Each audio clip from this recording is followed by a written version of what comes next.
সবাই বোধহয় এখনো জয়েন করে নাই, তাই না? একটু অপেক্ষা করবো আমরা। জি স্যার। ওকে। আর আপনারা কি স্ক্রিনটা দেখতে পাচ্ছেন আমি যেটা শেয়ার করলাম? জি স্যার, দেখতে পাচ্ছি।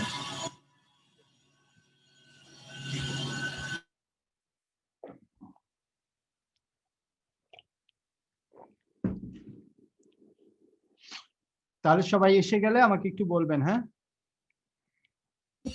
জি স্যার। আরে খেয়া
স্যার, আমরা শুরু করে দিতে পারি, আর মনে হয় না কেউ আসবে। ওকে, ঠিক আছে। তো প্রথমে আমি দুটো জিনিস বলি। একটা হচ্ছে যে মানে আমি যেহেতু আপনাদের একটা ওয়ার্কশপ করালাম, তো এটা হতে পারে যে অনেক জিনিস আপনাদের কাছে রিপিটেশন মনে হতে পারে, কিন্তু আমার মনে হয় একদিক থেকে ভালোই হবে যে যেহেতু আপনাদেরকে এটার উপরে পরীক্ষা দিতে হবে। সো আমার মনে হয় যে যদি রিপিটেশনও হয় মানে খারাপ হবে না আপনাদের জন্য। আপনি কি মনে করেন? জি স্যার। ওকে। আর একটা জিনিস হচ্ছে যে আমি আমার লাস্ট ডেতে ইয়েটা দেওয়ার কথা ছিল, আমি আসলে পারি নাই, মানে একটু টাইম প্রেশার ছিল। তো আহ, আজকে রাতে আমি চেষ্টা করব যে পিছনের ডেটের পিপিটি এবং ওগুলোর সাপোর্টিং ভিডিওগুলো দেওয়ার জন্য। হ্যাঁ, তো আমার জাস্ট একটা প্রশ্ন যে সেদিন আনিশা বলছিল যে আহ, ওই ভিডিও ফাইলগুলো সে মানে পিপিটির সঙ্গে যাচ্ছে না। এটা কি সবাই মোটামুটি চেক করেছেন যে অন্যরা কি ভিডিও ফাইলগুলো পাচ্ছেন কিনা পিপিটির সাথে? স্যার, আমি চেক করেছিলাম, তো হচ্ছে গিয়ে আমাদের প্রত্যেকটা পিপিটি ড্রাইভে আপলোড দিতে হয়। তো তো স্যার, ওই আপনি যে স্লাইডটা আমাদের দিয়েছিলেন ওইটার সাইজ ছিল প্রায় 76 MB মতো। তো জি জি। ওই বড় ফাইলটা আর কি স্যার ড্রাইভে সাপোর্ট করে না, মানে কোনোভাবে সামহাও আপলোড হচ্ছিল না। তো আমি ভিডিওগুলো কাট করে জাস্ট স্লাইডগুলো স্যার এক করে ওটা ড্রাইভে আপলোড করে দিয়েছিলাম। ওকে, মানে আমি যে লিংকটা দিয়েছিলাম সেটা কি আপনি নামিয়ে আবার আপলোড করেছেন এরকম কিছু না? জি স্যার। ওকে, কিন্তু আপনি যখন নামালেন তখন কি উইথ ভিডিও পাচ্ছেন না উইদাউট? স্যার, আমি উইথ ভিডিও পেয়েছিলাম। ওকে, তো অন্যরা সেম জিনিস নামাতে পারবে না, না? স্যার, আমি শিওর না, আপনি যে লিঙ্কটা গ্রুপে শেয়ার করেছিলেন আমি ওই পিপিটিটাই নামিয়েছিলাম, বাট আমার ফোনে আর কি ভিডিওগুলো সাপোর্ট করেছিল। ওকে, আপনি কি মানে ওই আমার ইয়েটা হচ্ছে যে আমি যেহেতু গ্রুপে দিয়েছি, জি স্যার। ওইটা ইন্ডিভিজুয়ালি যদি সবাই মানে ডাউনলোড করে নেয় তাহলে তো আমার মনে হয় জিনিসটা ওয়ার্ক করবে, তাই না? জি স্যার, করতে পারে। আর আমি তাছাড়া আলাদাভাবে ভিডিও ছাড়া ওই প্রেজেন্টেশন স্লাইডটা আমাদের একটা ড্রাইভ আছে, ওই ফোল্ডারে আপলোড করে দিয়েছিলাম। ওইখান থেকে সবাই দেখে নিতে পারবে চাইলে। বা আপনি কিন্তু লিংকটাও ওই ইয়েতে ড্রাইভে দিয়ে দিতে না, লিংক হয়তো পারেন না, তাই না? জি স্যার, আসলে স্যার ওই ভিডিও সহ ফাইলটা ড্রাইভে সাপোর্ট করতেছিল না। তাই জি তো স্যার। সবাই যদি ইয়ে করে যে সবাই ডিরেক্টলি যদি ফেসবুক পেজটা থেকে নামিয়ে নেয় হ্যাঁ স্যার, সেক্ষেত্রে, সেটাও সম্ভব। কারণ হচ্ছে যে আমি ভেবে দেখলাম যে আমি যদি ভিডিও ফাইলগুলো আলাদা করে দেই, জি স্যার। সেটা একটা মানে জিনিসটা আবার কানেক্টেড হয় কি হয় না, মানে এই ধরনের একটা কনফিউশন আছে। জি স্যার, সমস্যা তো নেই। আপনি স্যার ভিডিও সহই আমাদের ফেসবুক পেজে আর যে গ্রুপটা আছে ওখানে স্যার দিয়ে দিন, সমস্যা নেই। যদি স্যার তো ফার্দার প্রবলেম হয় আমি ওটা আলাদা করে দিয়ে দিব না। ওকে, তো আমি লাস্ট মানে পিপিটিটার ব্যাপারে যা করলাম সেম জিনিসটা করলেই হয়ে যাচ্ছে, তাই তো? জি স্যার, হয়ে যাবে। আর যদি স্যার কোনো প্রবলেম হয় আমি তাহলে আপনাকে জানাবো। ওকে ওকে, ঠিক আছে।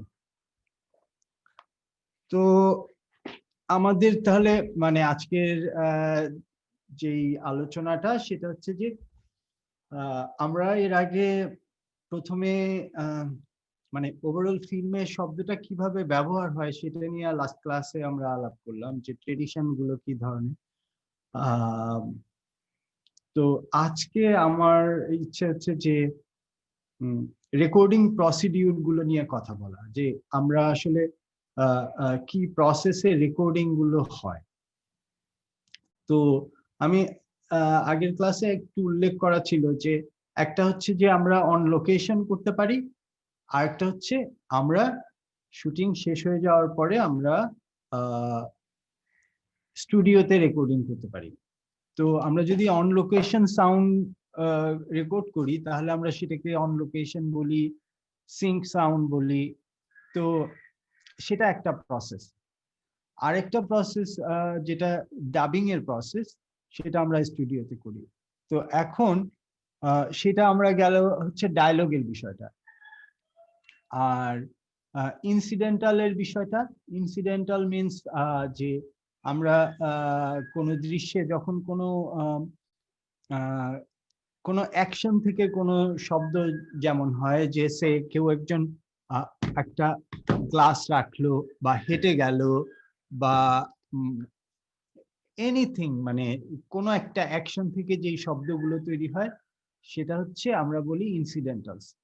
তো ইনসিডেন্টালস এর মধ্যে আমরা যদি লোকেশন সাউন্ড করি, সেই ক্ষেত্রে লোকেশন সাউন্ডে আমরা অনেক ইনসিডেন্টাল আমরা কিন্তু পেয়ে যাই ডায়লগের সঙ্গে। কিন্তু আমরা যদি অন লোকেশন সাউন্ড না করি সেই ক্ষেত্রে দেখা যায় যে আমরা ডায়লগ গুলো হয়তো ডাবিং করলাম কিন্তু ইনসিডেন্টালস গুলো আমাদেরকে রিক্রিয়েট করতে হয়।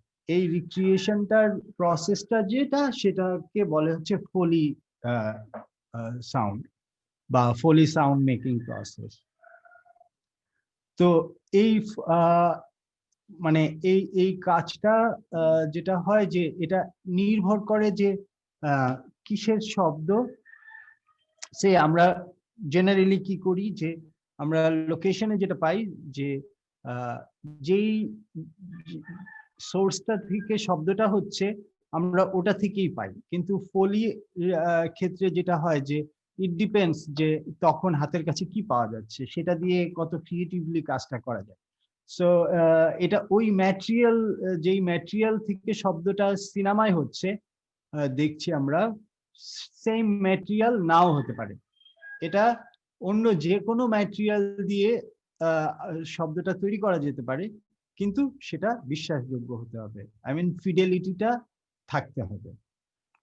সো সেইটি মূল বিবেচ্য বিষয় যে শব্দটার ফিডেলিটিটা রইল কিনা। তো সেটা একটা প্রসেস যে ফলি করার সময় এই জায়গাটা ভিন্ন হতে পারে, যে কি ব্যবহার করা হচ্ছে সেটা ম্যাটার করে না, ম্যাটার করে যে আমি অডিয়েন্স হিসেবে বিশ্বাস করছি কিনা যে এই সোর্স থেকে এই শব্দটা হচ্ছে। তো সেটার একটা নানাভাবে এটা করা হয়, সিঙ্গেল ছোট ছোট শব্দ একটা একটা করে আলাদা আলাদা করে করা হয়। আবার একসঙ্গে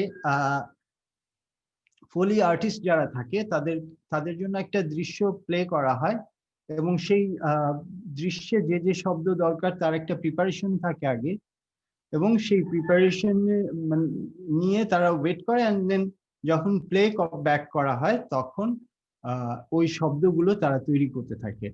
তো সেরকম একটা ভিডিও আমরা এখানে দেখি যে তারা আসলে কিভাবে করে।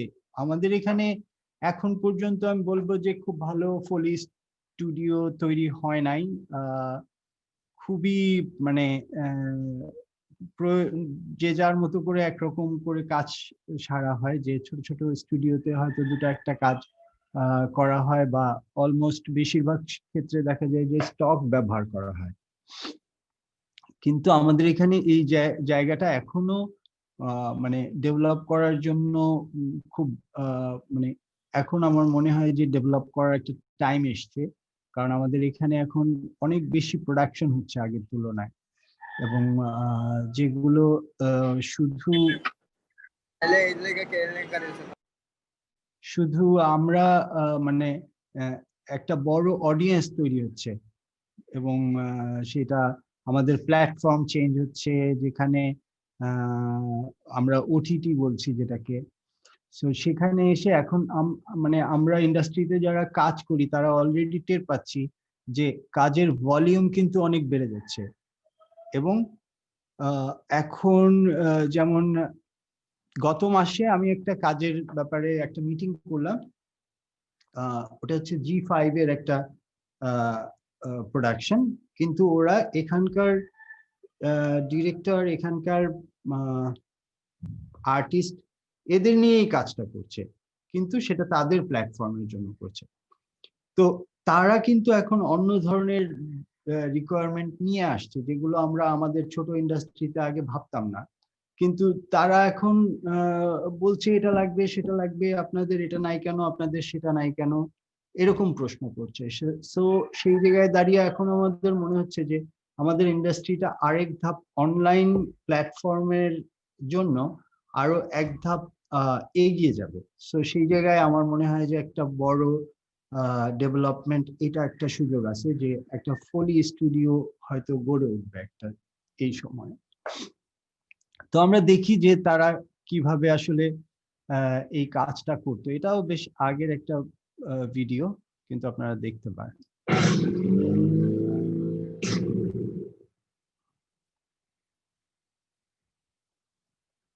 Foley is the process of creating sound effects live in the studio along to a pre-recorded piece of video. আমি একটু বড় করে দিই আপনাদের জন্য।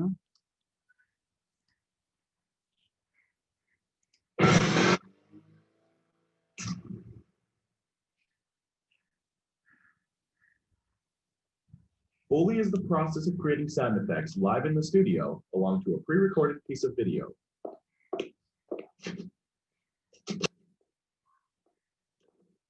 Foley artist uses a variety of props to create or replace sounds that could not properly be captured on set.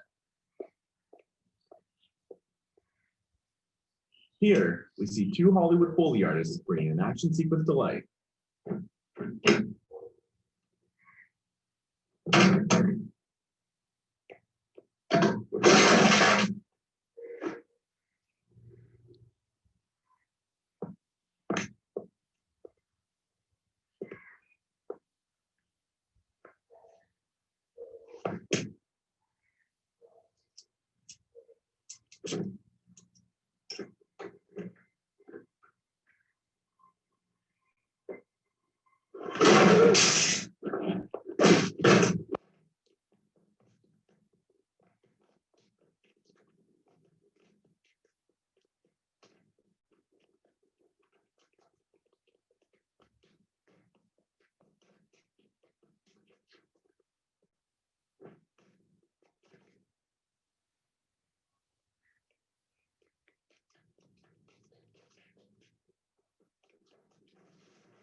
we're out of sync. What do you mean?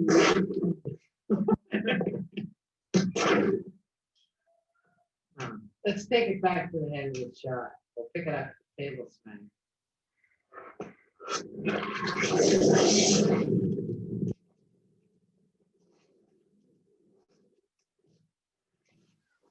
Get it right this time, Dave. Okay, I'll try.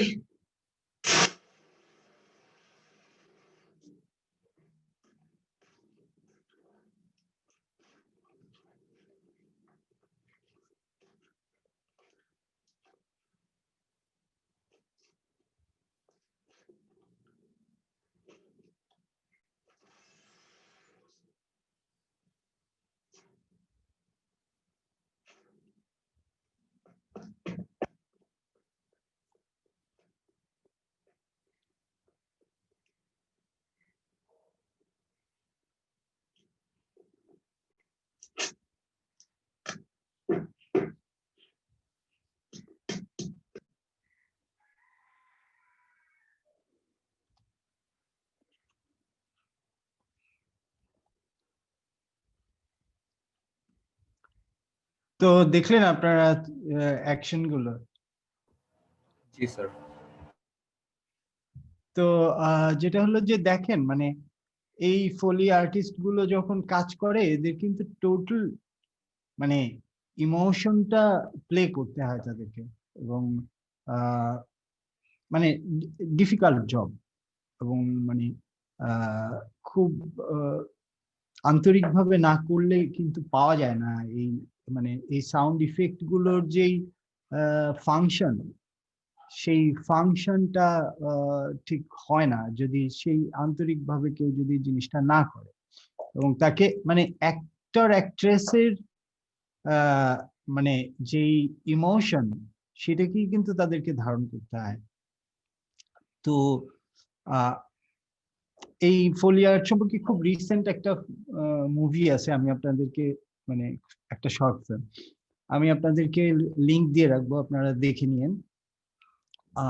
তো এইটা একটা মানে মানে একটা জায়গা যেটা আমাদের আসলে মানে ডেভেলপ করা দরকার। এটা সবাই আমরা যদি একটু মাথায় রাখি যে এটা একটু অভাব আছে আমাদের এই ফোলি আর্টে, তাহলে সেটা আস্তে আস্তে আশা করি গড়ে উঠবে।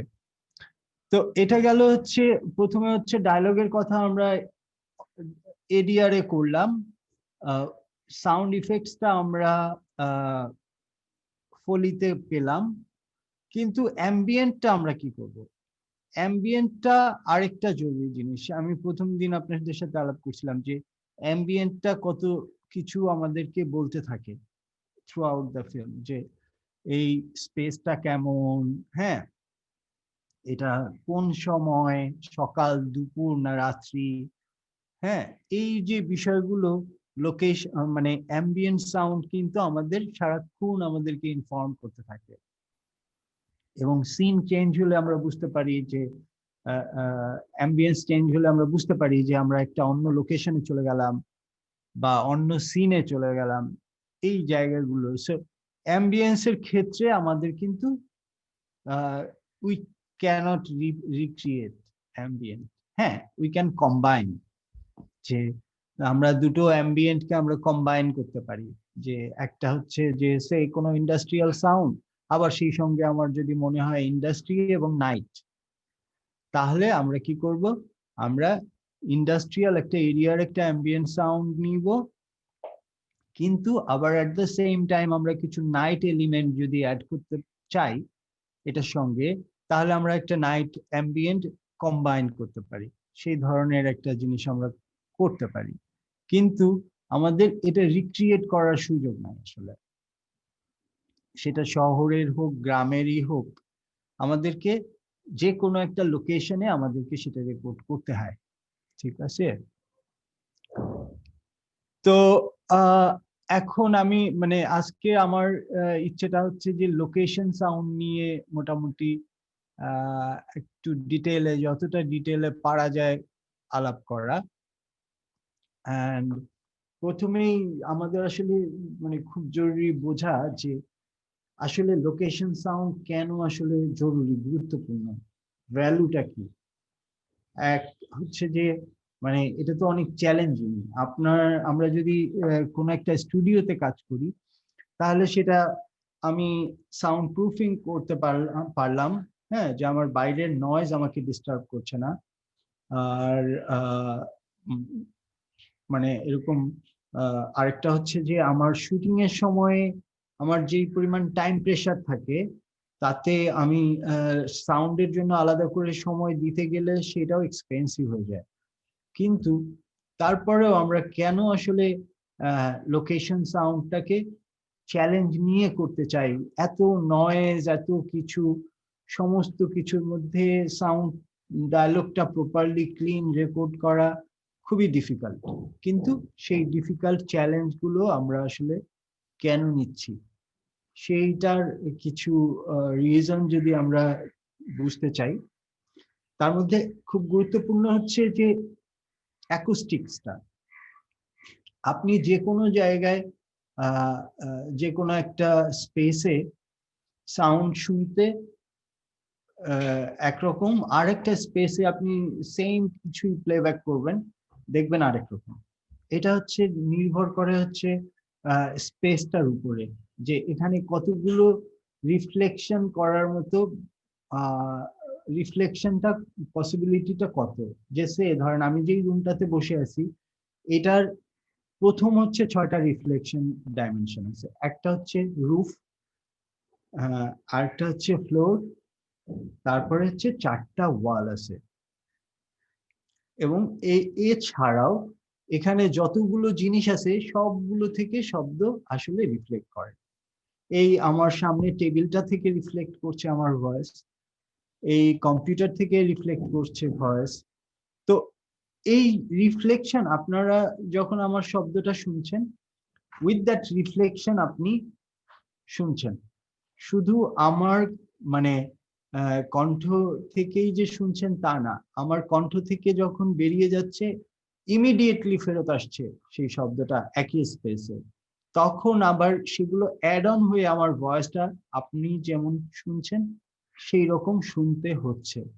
তো সেই জায়গা থেকে আমি যদি কোনো ওপেন স্পেসে বসে কথা বলি আপনাদের সাথে, সেটা শুনতে একদমই আলাদা শোনাবে। এখন আপনি যেমন শুনছেন তার থেকে আলাদা। আবার এই রুমের সাইজটা আস্তে আস্তে যত আমি যদি বড় করতে থাকি, তাহলে সেই সঙ্গেও ভয়েস ক্যারেক্টারটা চেঞ্জ হতে থাকবে। তো আবার একটা ন্যারো স্পেস, হ্যাঁ, একটা করিডোরের মধ্যে যদি আমি আপনার সাথে কথা বলি, হ্যাঁ, তাহলে সেটা আলাদা শোনাবে। এই যে এক একটা জায়গায় শব্দ শুনতে যে এক এক রকম লাগে, সেই রিয়েলিটিটার সঙ্গে মানুষ ভীষণভাবে পরিচিত। কিন্তু যেটা হয় যে সে সিনেমা হলে বসে কিন্তু জিনিসটা ডিমান্ড করে না যে আমি ওরকম শুনতে চাই, এটা তার কনসার্ন না, তখন সে অনেক বেশি গল্পটা শুনতে চায়।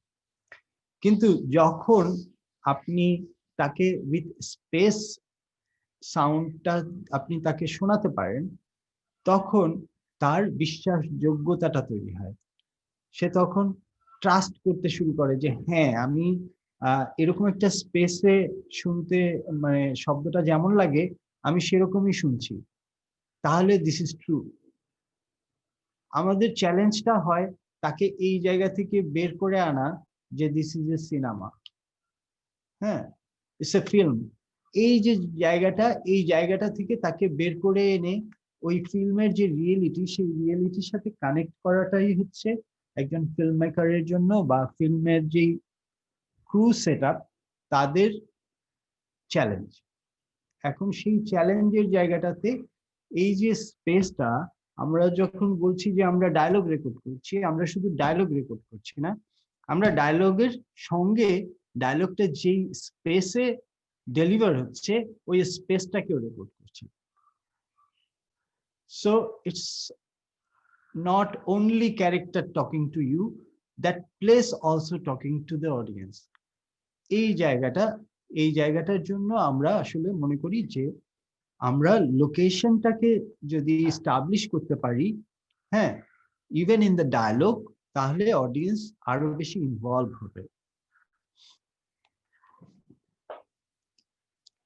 সো সেটা একটা ইস্যু যে আমরা ডিফারেন্ট প্লেসের ডিফারেন্ট ভয়েস এই ক্যারেক্টারিস্টিকটা ধরতে চাই, যে একটা লোক সে একটা ন্যারো স্পেসে কথা বলছে, ওই ন্যারো স্পেসটাকেও আমরা ধরতে চাই শব্দে, দৃশ্যে আমরা ওটা অটোমেটিক মানে ক্যামেরায় ক্যাপচার করি যে সে আসলে কোথায়।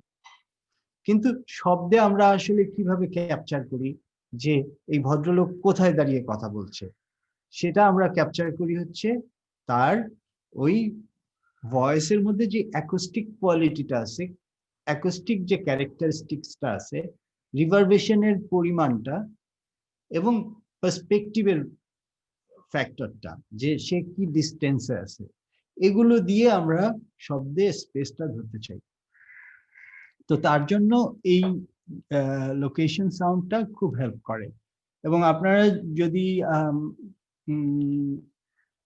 মানে অনেক ফিল্ম আছে যেগুলোতে ডাব করা হয়, কিন্তু পরে কিন্তু এই রিভার্ব অ্যাড করা হয়, এই ডিস্টেন্সটা অ্যাড করা হয় technically. So that's also a process. আপনি যদি কখনো ব্যর্থ হন কোনো একটা সিন আপনি ডাব করতে হচ্ছে, আপনাকে আপনি লোকেশন সাউন্ড পেলেন না, তো আপনি কি করবেন? আপনাকে অবশ্যই ডাবিং করতে হবে, কিন্তু ডাবিং করলেও আপনাকে ওই পার্সপেক্টিভটা তৈরি করতে হবে, টেকনিক্যালি ওই রিভারবেশনটা তৈরি করতে হবে, যে ওটার রুম সাইজটা কি, সেই অনুযায়ী আপনার ক্লিন ডায়ালগটাকে আপনার ডার্টি করতে হবে, তখন সেটাকে আপনার রিভার্ব অ্যাড করতে হবে।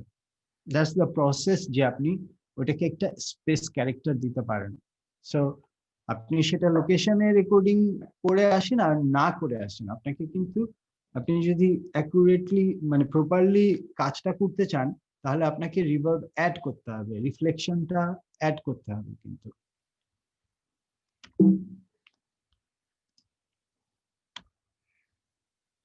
আরেকটা আমরা যেটা মনে করি যে একজন আর্টিস্টের ইমোশন লোকেশনে সে যখন অ্যাক্টিং করে, তখন তার যে ইমোশনটা তৈরি হয়, যেটা সে আমরা ইমেজে ক্যাপচার করছি, তো সেইটা আপনি হয়তো আপনি অ্যাজ এ ফিল্ম মেকার তাকে বললেন দিস ইজ ইয়োর হোম, হ্যাঁ, এটা আপনার বাড়ি, হ্যাঁ, এই বাড়িটা মানে এবং সে ওইটা ট্রাস্ট করলো as a character, as a actress or actor, যে এটা আমার বাড়ি, সে ট্রাস্ট করে তারপর সে অ্যাক্টিংটা করছে। এবং তার সাথে হয়তো তার কো অ্যাক্টর আছে যার সঙ্গে সে ইন্টারঅ্যাক্ট করছে, আবার হয়তো তার হাতে কোনো প্রপস আছে, হতেই পারে যে সে হয়তো কিচেনে বসে, তার গ্রামের বাড়ির একটা রান্নাঘর, সেই রান্নাঘরে বসে সে সবজি কাটছে, এন্ড তখন তার সাথে আরেকটা মানুষের হয়তো কনভারসেশন হচ্ছে।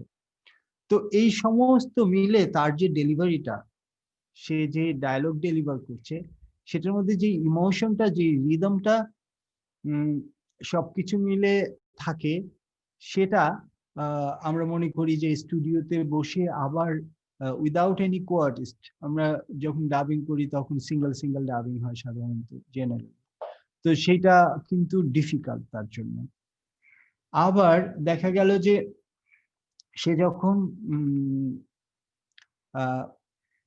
চেষ্টা করছে তার মতো করে ঠিক ওই ইমোশনটা তৈরি করার, সেই ইমোশনের ক্ষেত্রেও তার কিন্তু ইমোশনাল ফ্রিডমটা নাই। সে কিন্তু তার তখন অন স্ক্রিনে সামনে একটা লিপ মুভমেন্ট দেয়া হচ্ছে যে you have to fit in, এই লিপ মুভমেন্টের সাথে আপনাকে আপনার ডায়লগ ডেলিভারিটা ফিট ইন করতে হবে, otherwise that's not usable. So সে কিন্তু তার কিন্তু ইমোশনাল ফ্রিডম নেই আর্টিস্টের ডাবিং স্টুডিওতে। সো তাকে কিন্তু ওইটাও মাথায় রাখতে হয় অ্যাট দ্য সেম টাইম সে একটা ইমোশনাল ডেলিভারি দিচ্ছে, অ্যাট দ্য সেম টাইম সে মাথায় রাখছে যে তার লিপটা মিলবে কিনা। সো এই সমস্ত মিলে আমরা মনে করি যে আর্টিস্টের ইমোশনটা অন লোকেশনে যেভাবে সে ডেলিভার করে, ওই ইমোশনটা that is the best take for sound বা বেস্ট মোমেন্ট টু রেকর্ড। এটা পরবর্তীতে ওইভাবে ওই ইমোশনটা পাওয়া খুব মুশকিল হয়।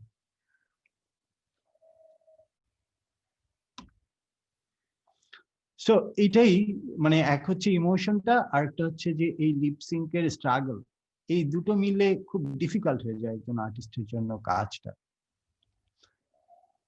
আর আমরা স্টুডিওতে কোনো স্পেস পাই না, কারণ আপনারা জানেন যে স্টুডিও মানেই হচ্ছে যে এটা একটা অ্যাকোস্টিক ট্রিটমেন্ট করা থাকে, যে এখানে কোনো রিফ্লেকশন হবে না।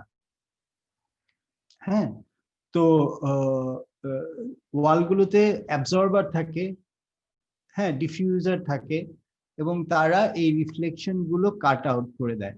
তো ওখানে আপনি কোনো স্পেস ফিলিং পাবেন না।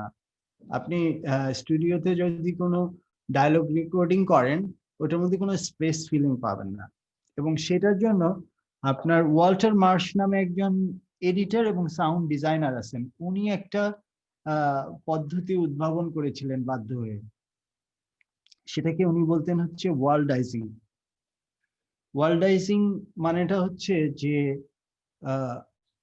সে ওরকম ফিল্মগুলোতে যেগুলোতে ডাবিং করতে হতো, সেই ডাব করা ডায়লগ গুলো নিয়ে উনি লোকেশনে যেতেন। লোকেশনে গিয়ে ওটা প্লেব্যাক করতেন একটা স্পিকার দিয়ে। সে একটা ওপেন স্পেসে দুজন ডায়লগ করছে, সেই জিনিসটা উনি হয়তো ডাবিং স্টুডিওতে রেকর্ড করলেন। রেকর্ড করে সেই রেকর্ডেড ভয়েস গুলো নিয়ে সে লোকেশনে যেতেন। লোকেশনে গিয়ে সেখানে স্পিকারে ওই ডায়লগ গুলো প্লেব্যাক করতেন। প্লেব্যাক করে ওই স্পিকার থেকে আবার সে রেকর্ড করতেন। রেকর্ড করলে কি হতো, যে ওই স্পেসের ডায়লগ গুলো ডেলিভারি হতো, তাই তো? এন্ড দেন সে ওটা রেকর্ড করে তারপরে সে ফিল্মে ব্যবহার করতেন। তো এটাকে সে বলতেন ওয়ার্ল্ডাইজিং। তো সেটা কিন্তু ওই যে ডিফারেন্ট প্লেসের যে ডিফারেন্ট ভয়েসটা, সেটাকে ধরার একটা স্ট্রাগল ছিল তার। এই ব্যাপারটা কি বোঝা গেল, যে এই যে ওয়ার্ল্ডাইজিং একটু ডিফিকাল্ট লাগে হয়তো বুঝতে? জি স্যার। ওকে,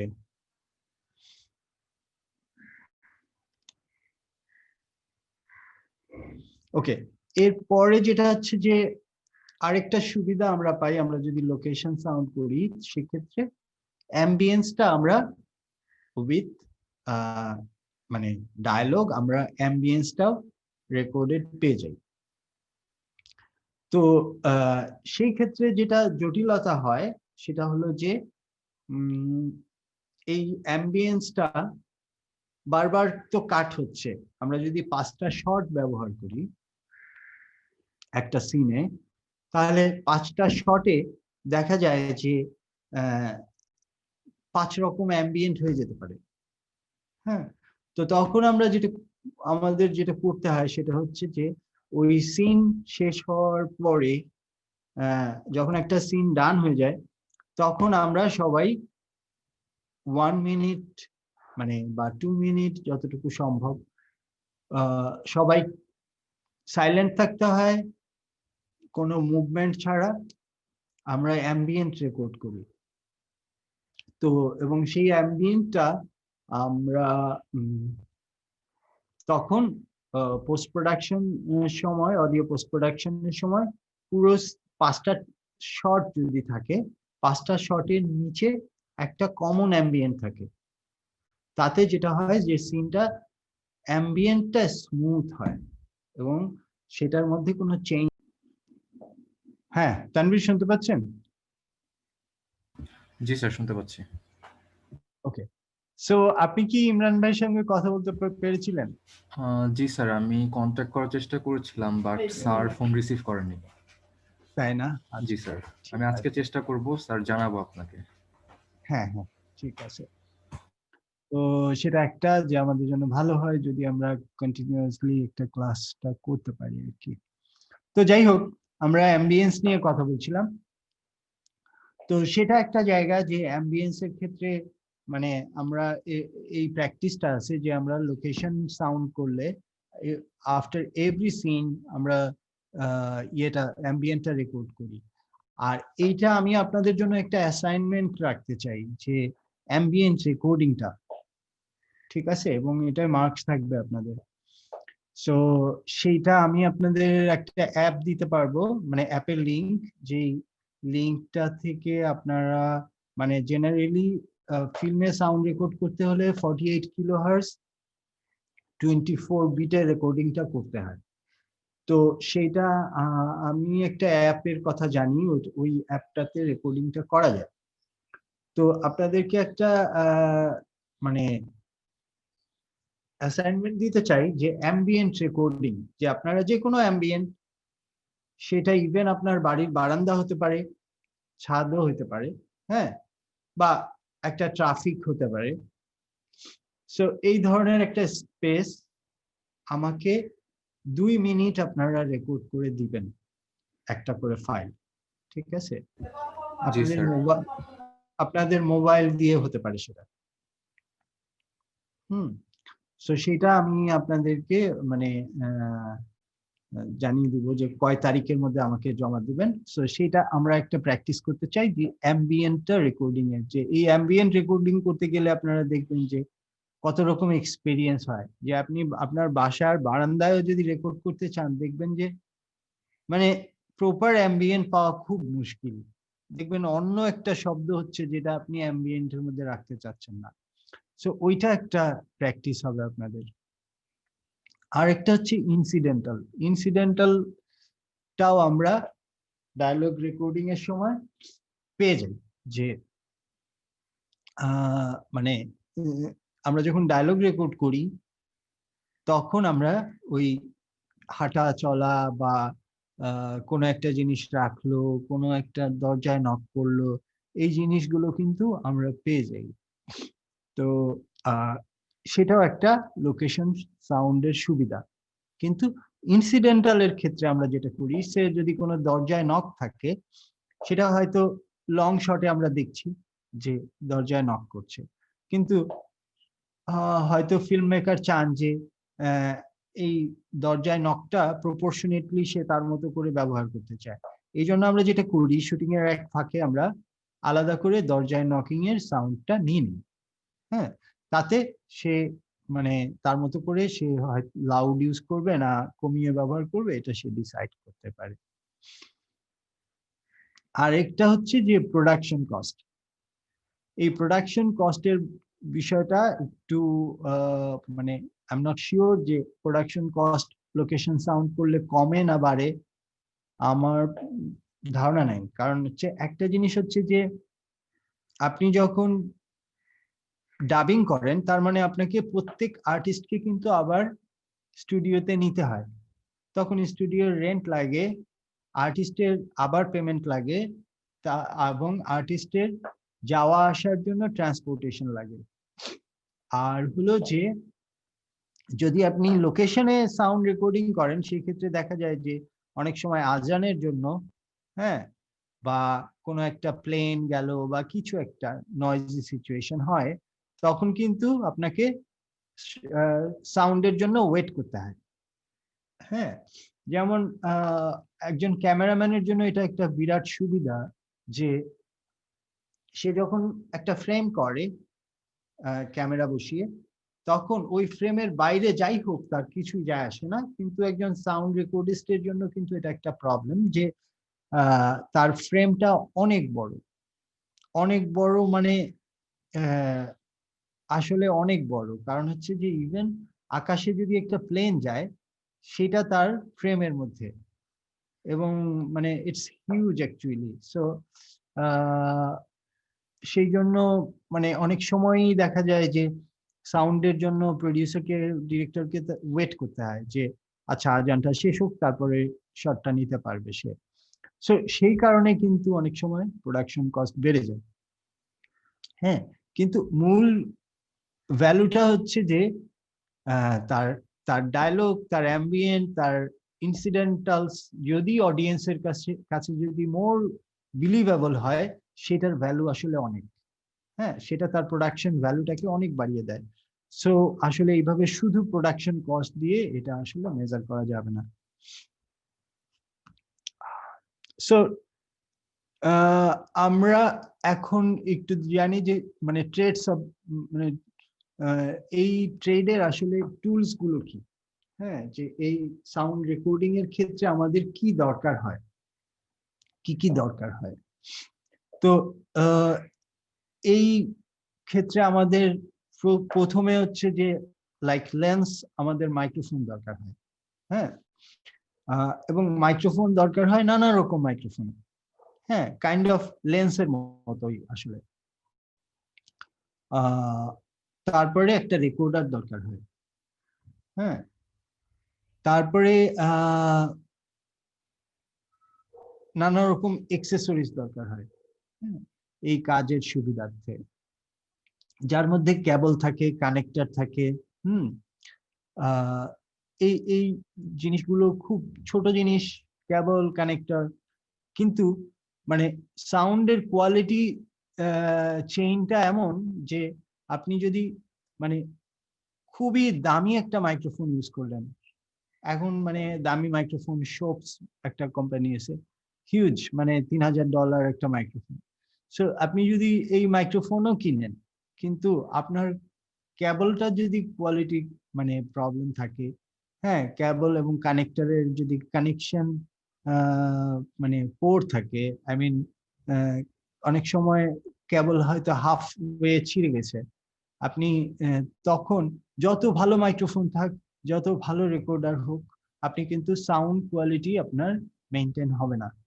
তার মানে কি, এর সাউন্ড কোয়ালিটিটা হচ্ছে ফুল চেইন কভার করতে হবে আপনাকে। আপনার good quality microphone with good quality cable with good quality recorder, হ্যাঁ, with good quality speaker in the cinema hall, এটা হচ্ছে টোটাল মানে কোয়ালিটি চেইন।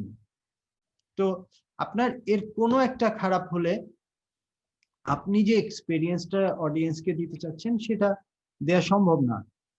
আপনার অনেক ভালো মাইক্রোফোন, আপনার অনেক ভালো রেকর্ডার, অনেক ভালো কেবল, কিন্তু আপনি যেই সিনেমা হলে ছবিটা চালাচ্ছেন, হ্যাঁ, সেই সিনেমা হলের যদি ইয়েটা খারাপ হয়, স্পিকার যদি খারাপ হয়, তো এই পুরো মানে মেইনটেনেন্সটা কোনো কাজে লাগবে না। আবার আপনার মাইক্রোফোন ভালো, আপনার কেবল ভালো না, হ্যাঁ, আপনার রেকর্ডার ভালো, হ্যাঁ, কোনো লাভ নেই। সো আপনাকে প্রত্যেকটা স্টেপে এই কোয়ালিটিটা মেনটেন করতে হবে, দেন আপনি আসলে মানে যেই অডিয়েন্সের যে এনগেজমেন্টটা চাচ্ছেন, সেই এনগেজমেন্টটা আসলে তখন আপনি পেতে পারবেন, যখন পুরো চেইনটা কভার করবে with quality maintenance.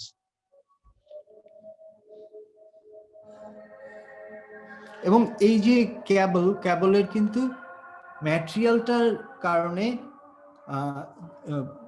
Price vary করবে। সো আপনি যখন কেবল কিনবেন, কেবল সম্পর্কেও একটা ধারণা থাকা দরকার যে আপনি কি ম্যাটেরিয়ালের কেবল কিনছেন। Even connector.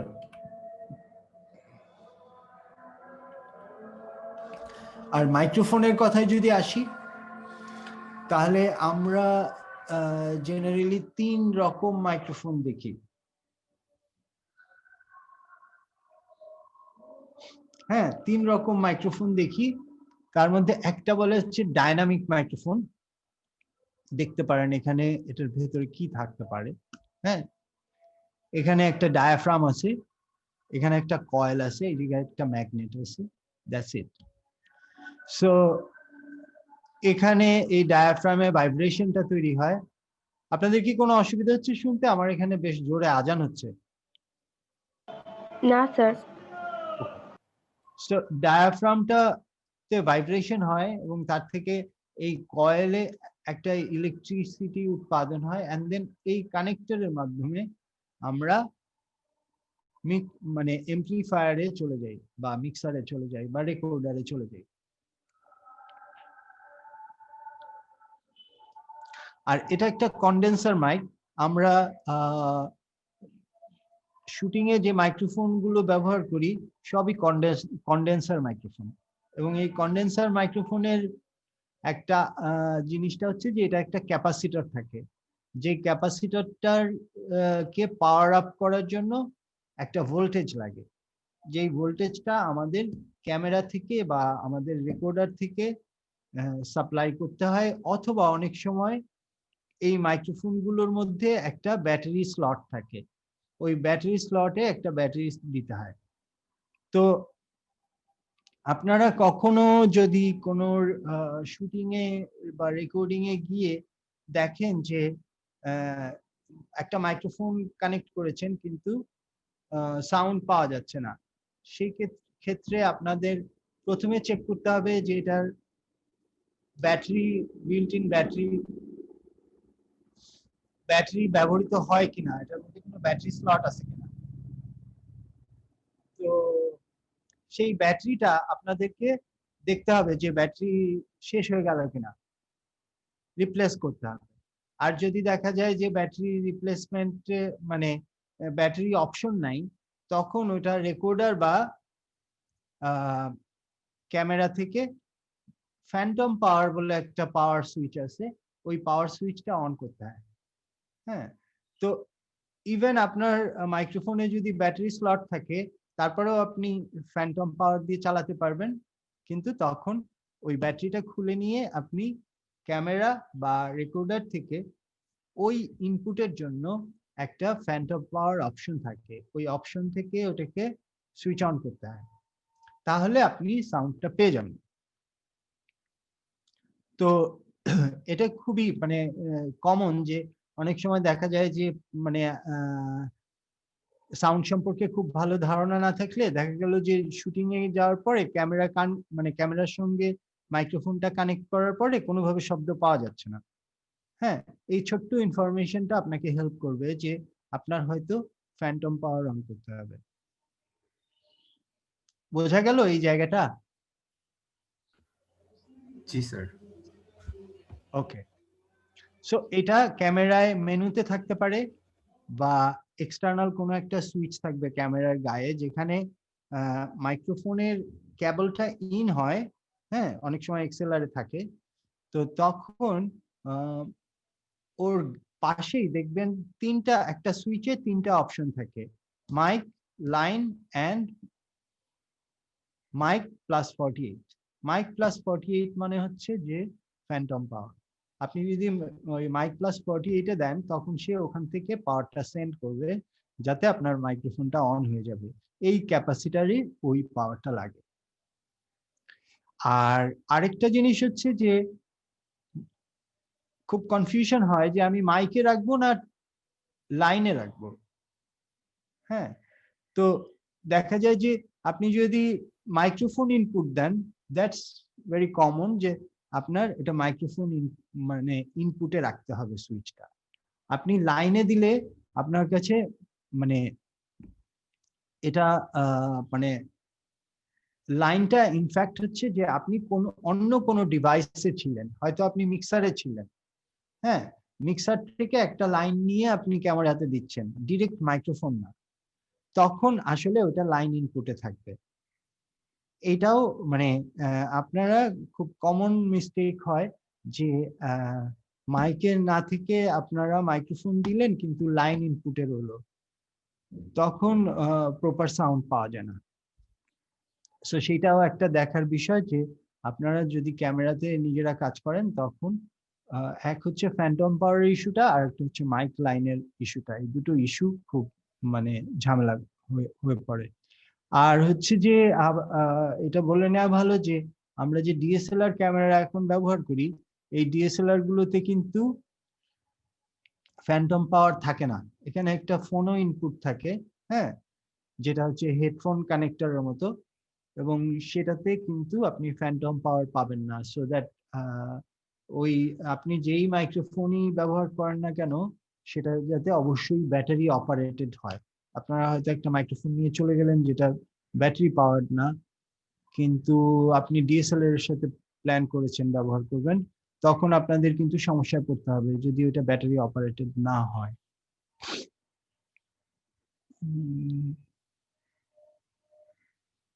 আরেকটা জিনিস সেটা হচ্ছে যে আমরা এখন অনেক বেশি ডিএসএলআর ক্যামেরা ব্যবহার করি। হ্যাঁ, তো ডিএসএলআর ক্যামেরার ক্ষেত্রে দেখা যায় যে ও যে কোডেকটাতে অডিওটা রেকর্ড করে, হ্যাঁ, যেই ফরম্যাটে, সেইটা এনাফ কোয়ালিটি সার্ভ করে না। সো দ্যাট আপনারা যখন ডিএসএলআর ক্যামেরা ব্যবহার করবেন, ডিএসএলআর ক্যামেরায় কোনো সাউন্ড রেকর্ড না করা ভালো। আপনারা ডিএসএলআর ক্যামেরাতে গাইড ট্র্যাক দিতে পারেন, হ্যাঁ, গাইড ট্র্যাক রাখতে পারেন, কিন্তু একটা সেপারেট রেকর্ডারে রেকর্ড করা উচিত। সেটা একটা জুম রেকর্ডার হতে পারে বা হোয়াটএভার, কিন্তু সেপারেট রেকর্ডারে সাউন্ডটা রেকর্ড করা উচিত, যেটা প্রপারলি 48 কিলোহার্টজ 24 বিটে রেকর্ডিং হয়। কারণ হচ্ছে ডিএসএলআর ক্যামেরাতে সাউন্ডের যে কোডেকটায় রেকর্ডিংটা হয় সেটা প্রপার না।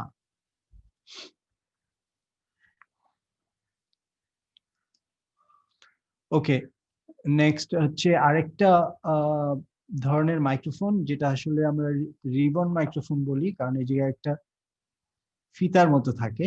হ্যাঁ, সেটা ভাইব্রেশন করে এবং দুপাশে দুটো ম্যাগনেট থাকে, এই যে আমরা দেখতে পাচ্ছি দুই সাইডে।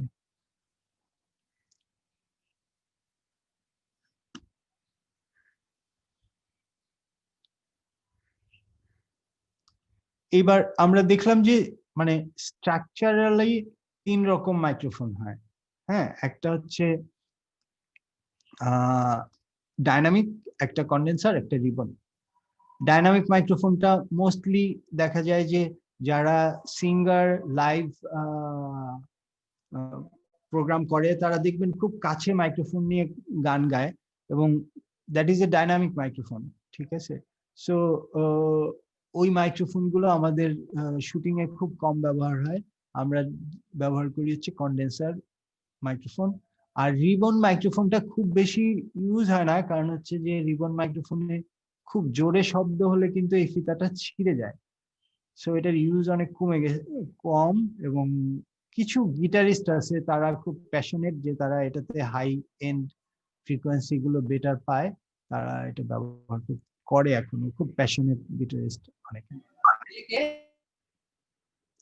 ওকে, দেন মাইক্রোফোনের আরেকটা ক্যারেক্টারিস্টিক হচ্ছে যে এটার পিক আপ প্যাটার্ন।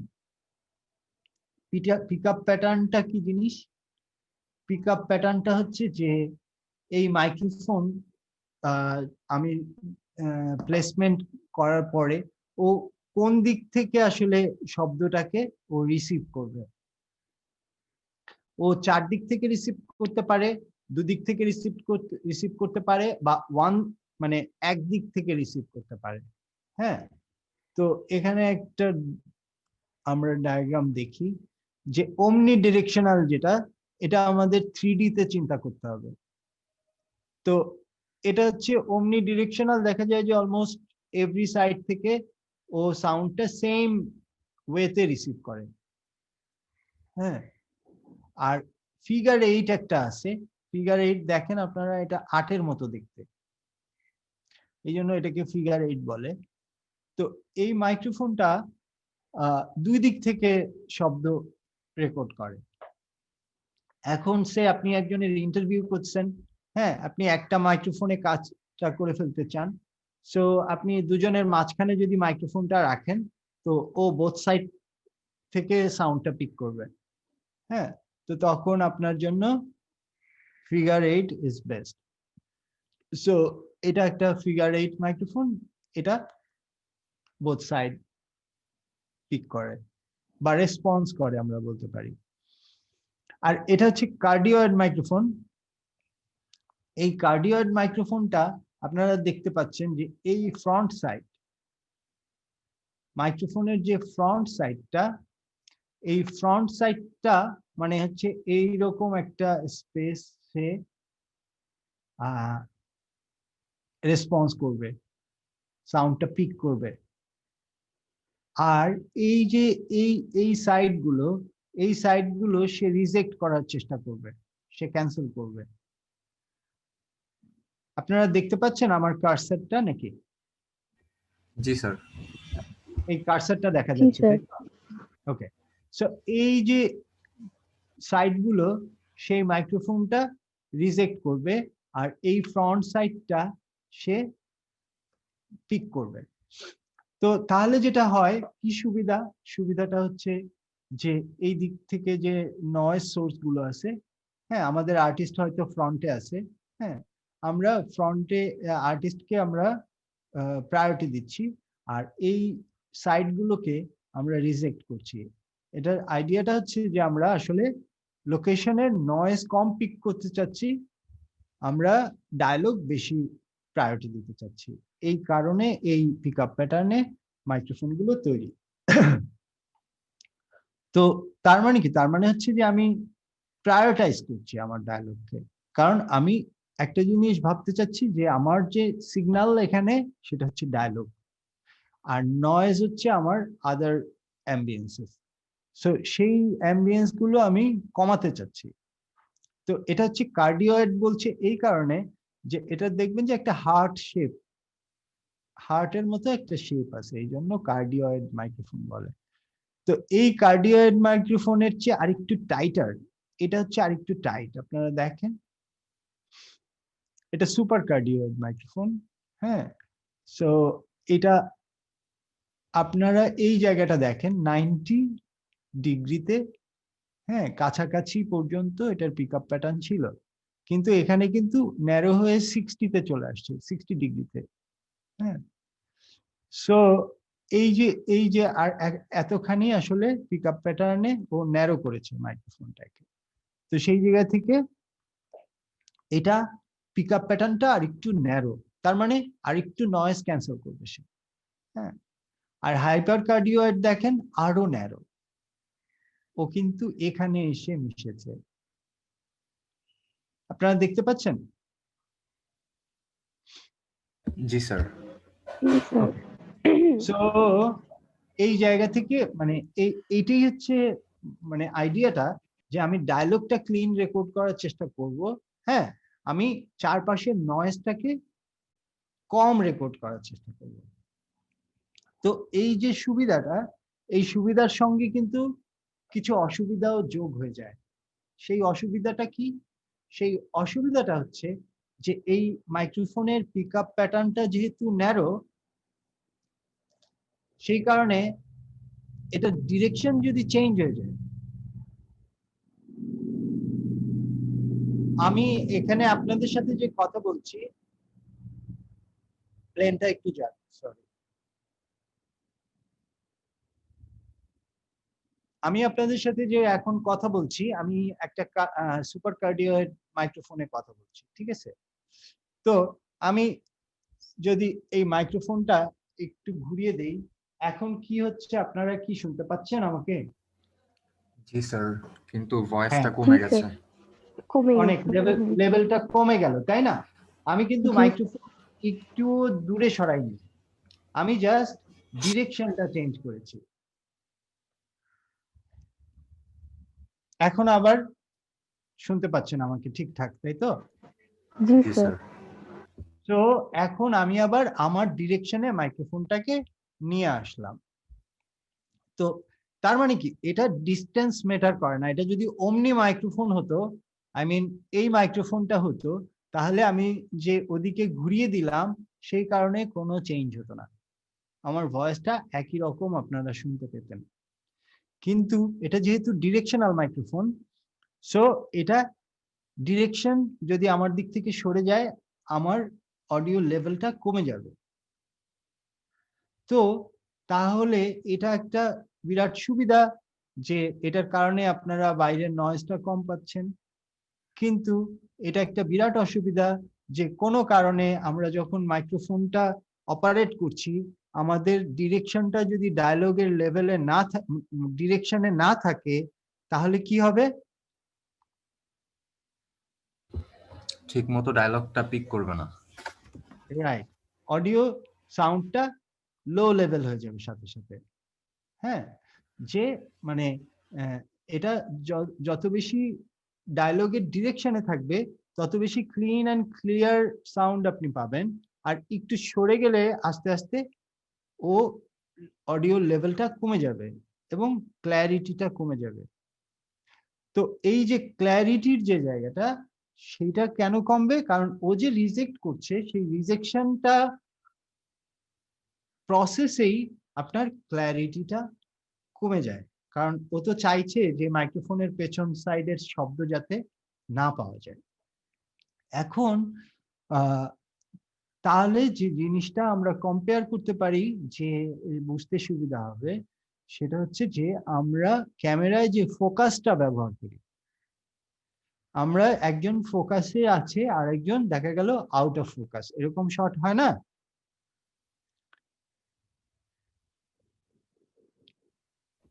জি স্যার। হ্যাঁ, তো এই যে এরকম হয় যে আমি একজনকে ফোকাসে রাখতে পারি আর একজনকে আউট অফ ফোকাসে রাখতে পারি। তো এই মাইক্রোফোন অপারেশনের সময় আমি যদি আমার ডিরেকশন যদি সরে যায়, তাহলে সাউন্ডটা যে লেভেল কমবে শুধু তাই না, অ্যাট দ্য সেম টাইম তার আউট অফ ফোকাস হয়ে যাবে সাউন্ডটা। তার মানে সে ক্ল্যারিটিটাও হারবে মাইক্রোফোন, মানে ভয়েসটা। সো এই দুটো ক্ষতি হবে, একটা হচ্ছে অডিও লেভেল কমবে, দ্বিতীয় ক্ষতিটা হবে যে সাউন্ডটা ক্ল্যারিটি থাকবে না, আউট অফ ফোকাস লাগবে। সো এই দুটো কারণে আমাদের এই এই জায়গাটাতে খুব জরুরি যেটা, সেটা হচ্ছে যে আমাদের স্কিলড বুম অপারেটর। হ্যাঁ, এই বুম অপারেটর যদি স্কিলড না হয়, সে যদি এই ভেরিয়েশন গুলো না বুঝতে পারে, যে আমার মাইক্রোফোন যদি ডিরেকশনে না থাকে তাহলে আমার কি ক্ষতি হবে শব্দে, সেই জিনিসটা যদি না বুঝতে পারে, তাহলে আমরা খুব ভালো সাউন্ড অডিয়েন্সকে দিতে পারবো না। সো এই জন্য broom operator is very important. মানে একটা লোকেশন সাউন্ডে বুম অপারেটর হচ্ছে মানে একদমই মানে ওর উপরেই নির্ভর করে আসলে যে আমরা কেমন সাউন্ড ডায়লগ রেকর্ডিং করতে পারবো, এবং তার অনেক ইন্টেলিজেন্ট হওয়ার দরকার। এই জিনিসটা আমরা এখনো অনুধাবন করি না অত একটা,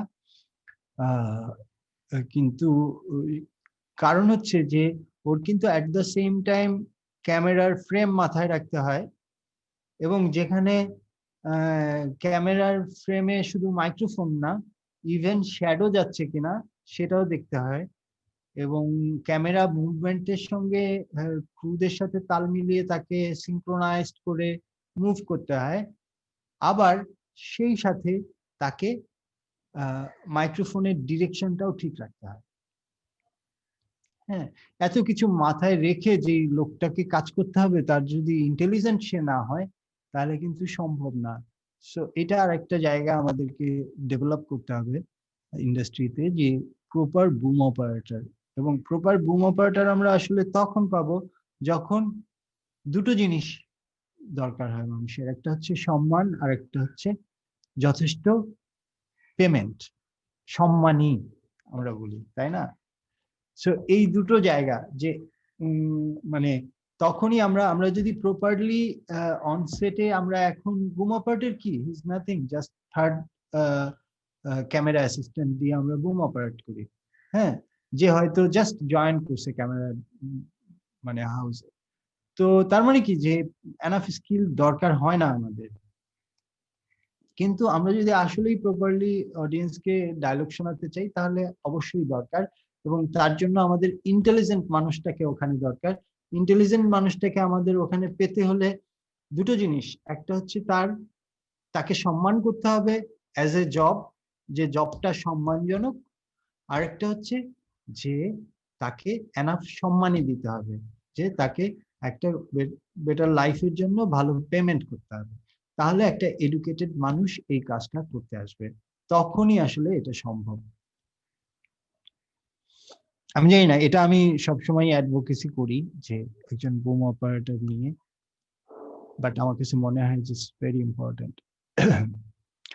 আরেকটা জিনিস মাইক্রোফোনের বিষয়ে বলা দরকার যে মাইক্রোফোনের ফ্রিকোয়েন্সি রেসপন্স বলে একটা ব্যাপার আছে, যে মাইক্রোফোন যদি ফ্ল্যাট ফ্রিকোয়েন্সি হয় তাহলে ও এই 0 থেকে এই 0, হ্যাঁ, এই ফ্রিকোয়েন্সি গুলোকে এইভাবেই সে রেসপন্স করবে। তার মানে এখানে যে কার্ভটা আছে এই কার্ভটা থাকবে না। আমরা এই রেড লাইনটা এরকম যদি সমান পাই, হ্যাঁ, তাহলে বুঝতে হবে এটা একটা ফ্ল্যাট রেসপন্স মাইক্রোফোন। এই ফ্ল্যাট রেসপন্স মাইক্রোফোন কি করে, ও যেই ফ্রিকোয়েন্সিটাই পাবে সেটাকেই ও রিসিভ করবে। কিন্তু মাইক্রোফোন গুলো সাধারণত একটু কালার্ড থাকে। আমি আগেও বোধহয় একটু কথা বলেছি, আমি ঠিক মনে করতে পারছি না। সেটা হচ্ছে যে যদি এমন হয় যে আমরা বলতে পারি যে আমরা দুটো ফিল্ম নেগেটিভ ইউজ করতাম, একটা হচ্ছে কোডাক আর একটা হচ্ছে ফুজি। এই ফুজিতে যদি আমরা ছবি তুলতাম তাহলে এটা একটু গ্রিন বায়াস ছিল, আর কোডাকে ছবি তুললে ও একটু ইয়েলো বায়াস ছিল। হ্যাঁ, তো সেটা কিন্তু রিয়েল লাইফে আমরা ঠিক ওই রকম দেখি না, কিন্তু তারা মনে করতো যে এই কালারটা যদি একটু ডমিনেট করে ছবিটা সুন্দর হবে।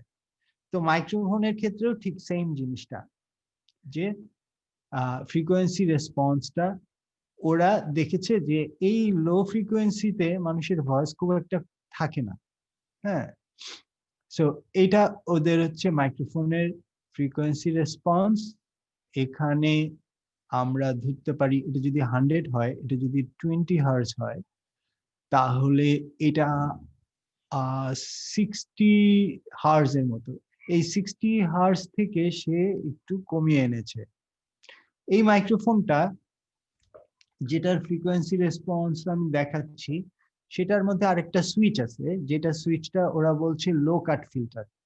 লো কাট ফিল্টার মানে হচ্ছে যে লো ফ্রিকোয়েন্সি আরেকটু কমিয়ে দেয়। তো এই ক্ষেত্রে এই সুইচটা যদি, ও বলছে যে এই সুইচটা যদি আপনি অন করেন তখন এই 100 হার্জ থেকে এভাবে লো ফ্রিকোয়েন্সি গুলো কমিয়ে দিবে। তো এটা আর কি হাই ফ্রিকোয়েন্সি। ওদের হিসাবে এই যে 10,000 হার্জ, এই 10,000 হার্জে যদি একটু বুস্ট আপ করা হয় তাহলে হিউম্যান ভয়েসটা শুনতে আর একটু ভালো শোনায়। সেই জায়গা থেকে ওরা এখানে বুস্ট করেছে।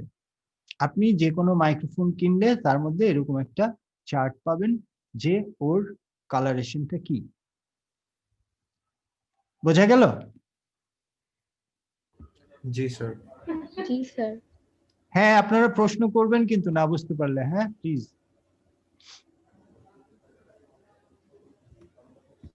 আচ্ছা, এরপরে হচ্ছে যে আমরা যদি বলি যে সাউন্ডটা ভালো হয়নি, ব্যাড সাউন্ড, তাহলে সেটা কি কি কারণে হতে পারে তার কিছু এক্সাম্পল এগুলো আপনারাও ভাবতে পারেন, অ্যাড অন করতে পারেন। সেটা হচ্ছে যে অনেক সময় কেবলের প্রবলেমের কারণে, কানেক্টরের প্রবলেমের কারণে সাউন্ডের প্রবলেম হয়, সেটা একটা। এটা ডিস্টোরশন ফর টেকনিক্যাল রিজনের মধ্যে ওটাও পড়ে। হ্যাঁ, সো টেকনিক্যাল রিজনের যেমন আমি বললাম যে অ্যানালগ থেকে আমরা যখন ডিজিটাল সাউন্ডে কনভার্ট করি তখন আমরা একটা কনভার্সনে যাই। হ্যাঁ, ইলেকট্রিক সিগন্যালকে আমরা তখন ডিজিটাল ল্যাঙ্গুয়েজে কনভার্ট করি। কম্পিউটারে যখন সাউন্ডটা যায় বা রেকর্ডারে সাউন্ড ঢুকলেও এখন ডিজিটাল কনভার্সন হয়েই রেকর্ডিংটা হয়। সো আমরা ওটাকে বলি ডিজিটাল রেকর্ডার। সো দ্যাট ও কিন্তু ডিজিটাল ল্যাঙ্গুয়েজেই ইনফরমেশনটা রাখে।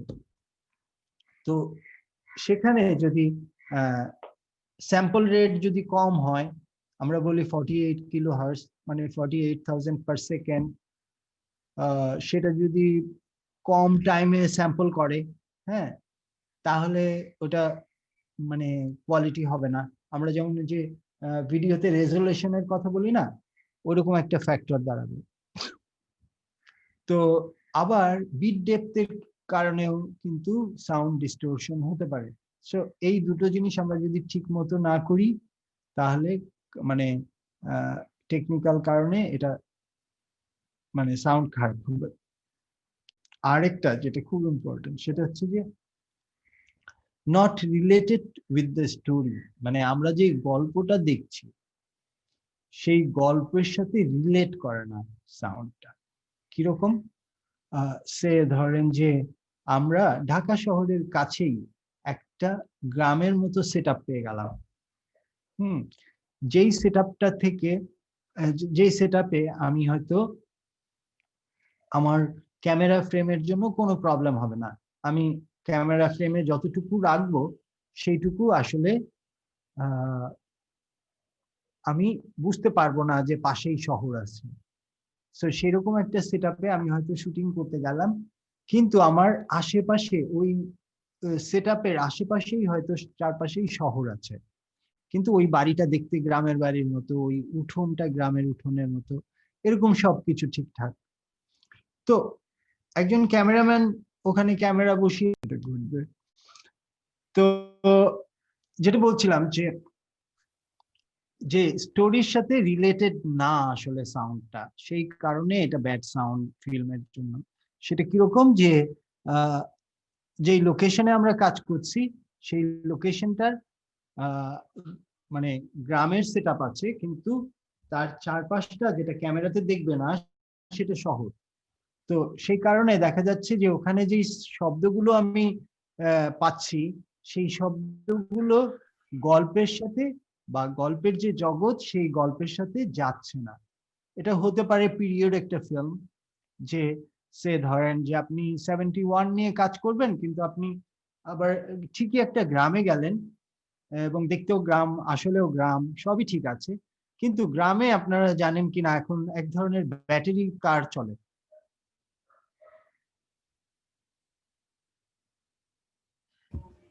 হ্যালো, জি স্যার।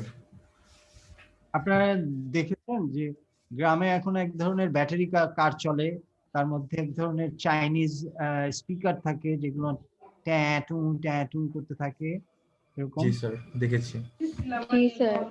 হ্যাঁ, সো সেই কারণে যে আপনি যদি ওখানে 71 এর কোনো গল্প করতে যান, আপনি দেখবেন যে এই শব্দগুলো আপনাকে, মানে এই শব্দগুলো তো 71 এ ছিল না।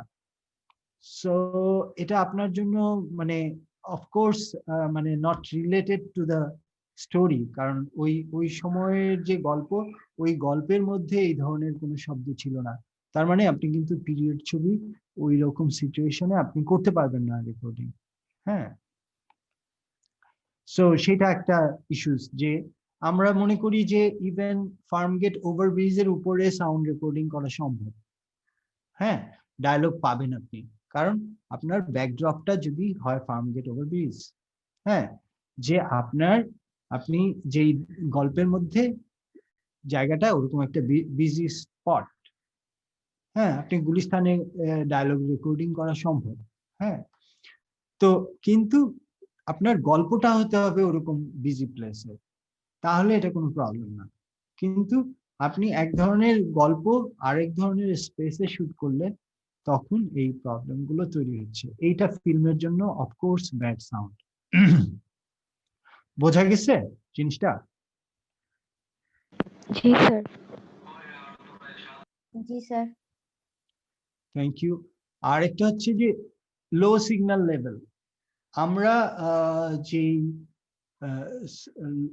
সাউন্ড রেকর্ডিং এর সময় একটা জিনিস যেটা মেনটেন করি সেটা হচ্ছে যে অডিও লেভেল, হ্যাঁ, লেভেলিংটা করা হয়, যে সাউন্ড লেভেল, ডায়লগ যদি খুব আস্তে শোনা যায় তাহলে আমরা একটু লেভেলটা আপ করি, আবার বেশি লাউড ডায়লগ হলে তখন আমরা একটু লেভেলটা লো করি।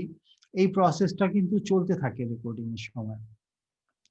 তো যদি এমন হয় যে সিগন্যাল লেভেল খুব লো, তাহলে ওইটাও মানে সাউন্ডের জন্য ব্যাড অ্যাকচুয়ালি। হ্যাঁ, এটা হচ্ছে আনওয়ান্টেড নয়েজ, যেটা আগেও আলাপ করলাম, যেটা যেই শব্দটা আমরা আসলে নয়েজ মনে করি সেটার মানেটা হচ্ছে যে ওটা আমরা শুনতে চাচ্ছি না।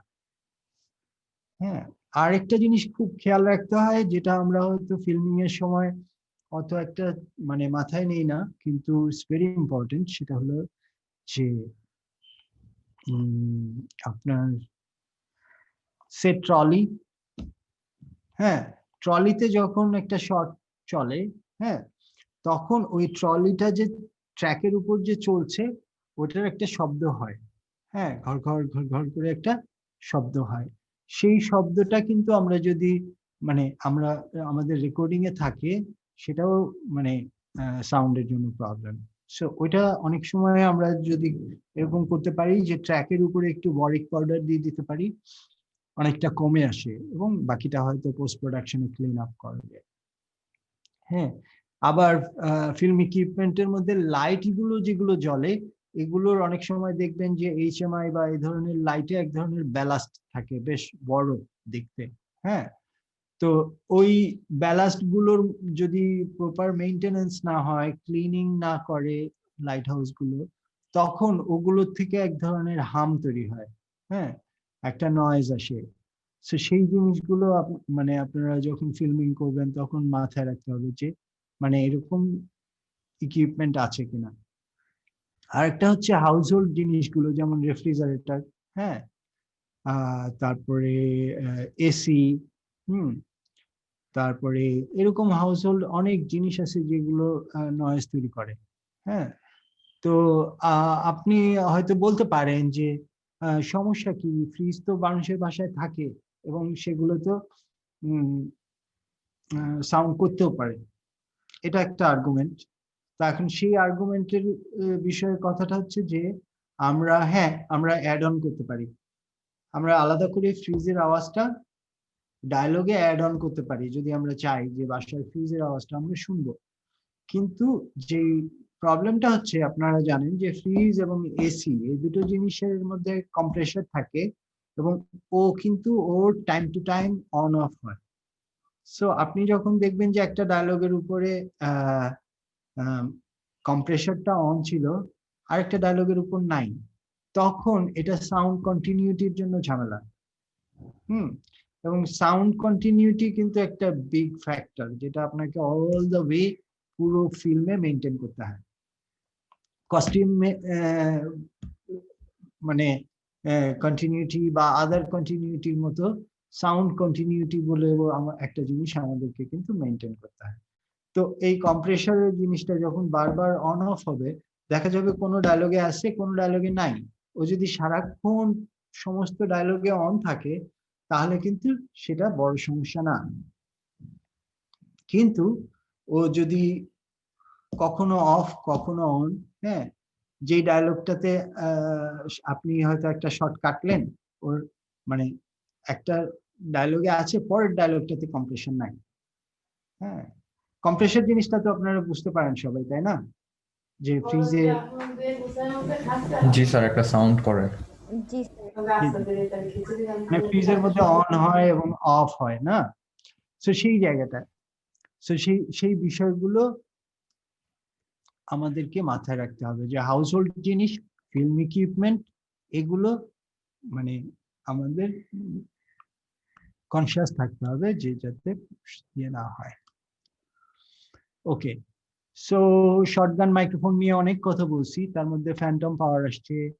হ্যাঁ, অপারেশনের ব্যাপারটা খুব ইম্পর্টেন্ট। হ্যাঁ, এটা আরেকটা বিষয় যেটা, সেটা হচ্ছে হ্যান্ডলিং নয়েজ।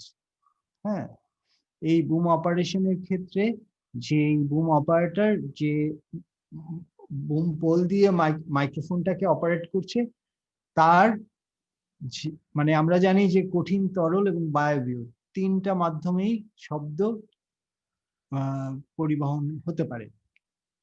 তো এই বুম পলটা একটা কঠিন পদার্থ, সো সেটার মধ্যে দিয়েও কিন্তু সাউন্ডটা পাস করে। তার মানে হচ্ছে যে বুম অপারেটরের হাতের যে মুভমেন্ট, সেই মুভমেন্টটার যে শব্দ, সেটা কিন্তু মাইক্রোফোনে চলে যাবে। সো তাকে খুব কেয়ারফুলি বুমটা অপারেট করতে হয়, যাতে তার নিজের হাতের আওয়াজটা যাতে মাইক্রোফোনে না পৌঁছায়। এই জন্য একটা জিনিস হচ্ছে যে বুম পোল যেটা, সেই বুম পোলটা একটা ম্যাটেরিয়াল, মানে খুব ভালো ম্যাটেরিয়ালে হতে হয়, যেটা শব্দ পরিবহন ক্ষমতা কম। হ্যাঁ, সেটা হতে পারে কার্বন ফাইবার, হতে পারে গ্রাফাইট, হতে পারে। সেই জিনিসগুলো একটু দামি হয়, একটু এক্সপেন্সিভ হয় এই বুমপোল গুলো, কিন্তু এই সুবিধাটা দেয় যে হ্যান্ডলিং নয়েজটা কম পাস করে। আরেকটা হচ্ছে যে আমরা বলি সাসপেনশন কিট, কি আপনাদেরকে দেখাতে পারবো কিনা আজকে জানি না।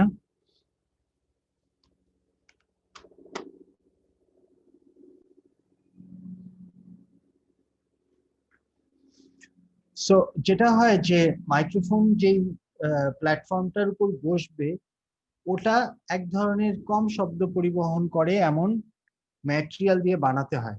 হ্যাঁ, এবং তো তাতে যেটা সুবিধা হয় ওই বুম অপারেশনের শব্দ কম পাস করে। আর এই বিষয়গুলো তো আছেই যে out of frame, no shadow in the frame. হ্যাঁ, এরপর আরেকটা ইম্পর্টেন্ট জিনিস সেটা হচ্ছে উইন্ড সলিউশন। আপনি একটা লোকেশনে গেলেন, সেই লোকেশনে যদি আউটডোর হয় এবং অনেক উইন্ডি হয়, তখন যেটা হয় যে আমরা কিন্তু বাতাসের শব্দ শুনতে পছন্দ করি। লোকেশনে যদি উইন্ডি হয়, আমরা দেখছি উইন্ডি, আমরা শুনবো উইন্ডি, সেটা নিয়ে কোনো সমস্যা নেই। কিন্তু ওই বাতাসটা যখন মাইক্রোফোনের ডায়াফ্রামে এসে লাগে তখন এক ধরনের শব্দ হয় যেটা আমরা একদমই চাই না। That's a technical problem actually. So সেই ক্ষেত্রে আমরা এক ধরনের উইন্ডশিল্ড ব্যবহার করি প্রথমে। হ্যাঁ, তারপর উইন্ডশিল্ডে যখন এনাফ কভার করে না তখন আমরা ব্যবহার করি হচ্ছে উইন্ড জ্যামার। হ্যাঁ, যেটা আপনারা জানেন যে ডেড ক্যাটও বলে, মানে একটু বিড়ালের পশমের মতো থাকে। সো সেটা একটা যে এই উইন্ড সলিউশনটা আউটডোরে গেলে আমাদের সাথে থাকা দরকার আছে। এরপরে যেটা আসছে সেটা হচ্ছে প্রক্সিমিটি ইফেক্টস। আমরা খুব চাই যে মাইক্রোফোনটা যে ডায়লগ দিচ্ছে তার খুব কাছে যাওয়া দরকার। হ্যাঁ, তাহলে বেটার সাউন্ড পাবো আমি। হ্যাঁ, কিন্তু সেটার একটা লিমিট আছে। যেমন আমি বলছিলাম যে সিঙ্গাররা খুব কাছে মাইক্রোফোন নিয়ে কথা বলে, কিন্তু আমরা যে কন্ডেন্সার মাইক্রোফোন ইউজ করি সেটা খুব কাছে নিয়ে কথা বলা যায় না। এটা ডাইনামিক মাইক্রোফোনের সাথে কন্ডেন্সার মাইক্রোফোনের ডিফারেন্স আছে। তো সেই ক্ষেত্রে খুব কাছে নিয়ে যদি আমি ওই ধরনের মাইক্রোফোন, কন্ডেন্সার মাইক্রোফোন কথা বলি, তাহলে সেটা লো ফ্রিকোয়েন্সি গুলো বেড়ে যায়। সেটাকে আমরা বলি হচ্ছে প্রক্সিমিটি ইফেক্ট। তো এই প্রক্সিমিটি ইফেক্টটা যাতে তৈরি না হয় সেই জন্য আমরা অ্যাটলিস্ট 1 থেকে 1.5 ফিট ডিস্টেন্স রাখার চেষ্টা করি সোর্স থেকে মাইক্রোফোনকে। সো আমরা এখানে একটা বুম অপারেশন দেখতে পারবো আজকে।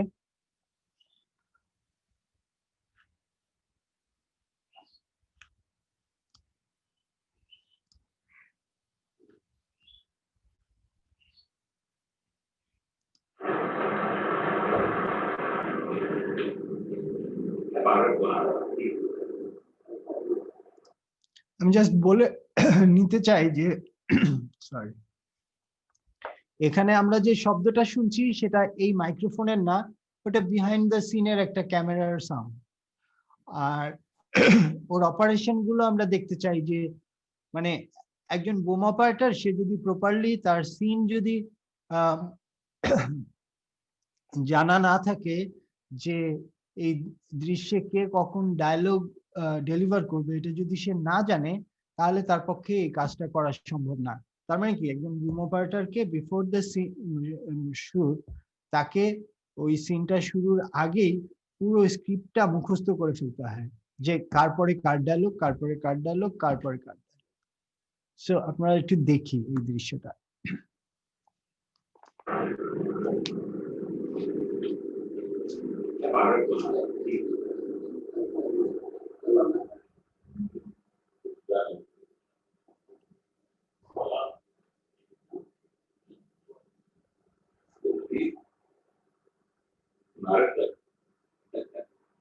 معزوم على بيت السنة.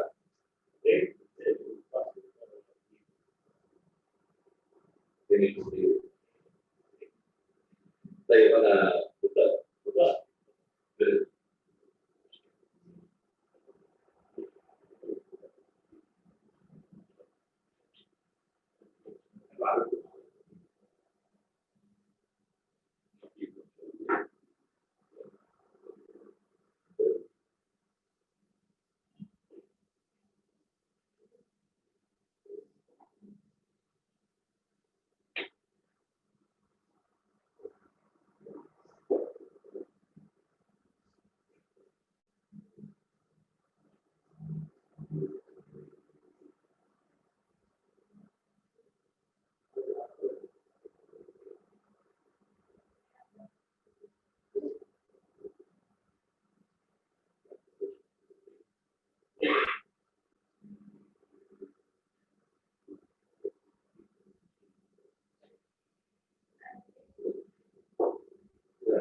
Okay, so আমরা দেখলাম বুম অপারেশনটা। জি স্যার। জি স্যার। তো বেশ কঠিন। মানে আমার কাছে মনে হয় যে মানে এই ধরনের বুম অপারেশন খুব মানে সিনটা সম্পর্কে ভালো ধারণা না থাকলে এটা সম্ভব না, যে মানে দেখা যাবে সে কনফিউজড হবে যে এরপরে কার দিকে ধরবে কার দিকে ধরবে না এই জায়গাটা। সো এটা একটা জায়গা যে একজন বুম অপারেটরকে তার সিনটা সম্পর্কে প্রপারলি আইডিয়া থাকতে হয়। ওকে, সো এখানে আমাদের এখন আসছে লেভেলিয়ার মাইক্রোফোন। লেভেলিয়ার মাইক্রোফোন হচ্ছে এমন একটা মাইক্রোফোন যেটার সঙ্গে একটা ট্রান্সমিটার থাকে, আর সেই মাইক্রোফোন থেকে ট্রান্সমিশন হয় ওয়্যারলেসে, আরেকটা ট্রান্সমিশন রিসিভারে সেটা রিসিভ হয়। আমি আপনাদেরকে দেখাই, অনেকেই হয়তো দেখেছেন এই জিনিসগুলো এখন খুব ব্যবহার হয়। সো এখানে আপনারা দেখতে পাচ্ছেন যে একটা ট্রান্সমিটার আছে। সো এই ট্রান্সমিটারের সঙ্গে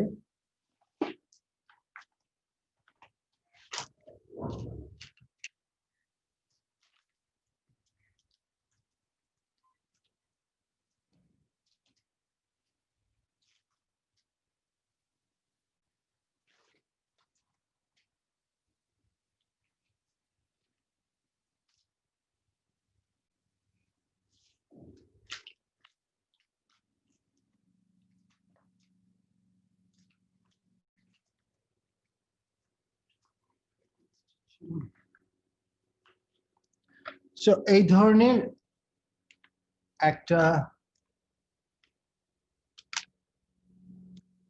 লেভেলিয়ার মাইক্রোফোন আপনারা দেখতে পাচ্ছেন আশা করি। তো সেটা কানেক্ট করা থাকে।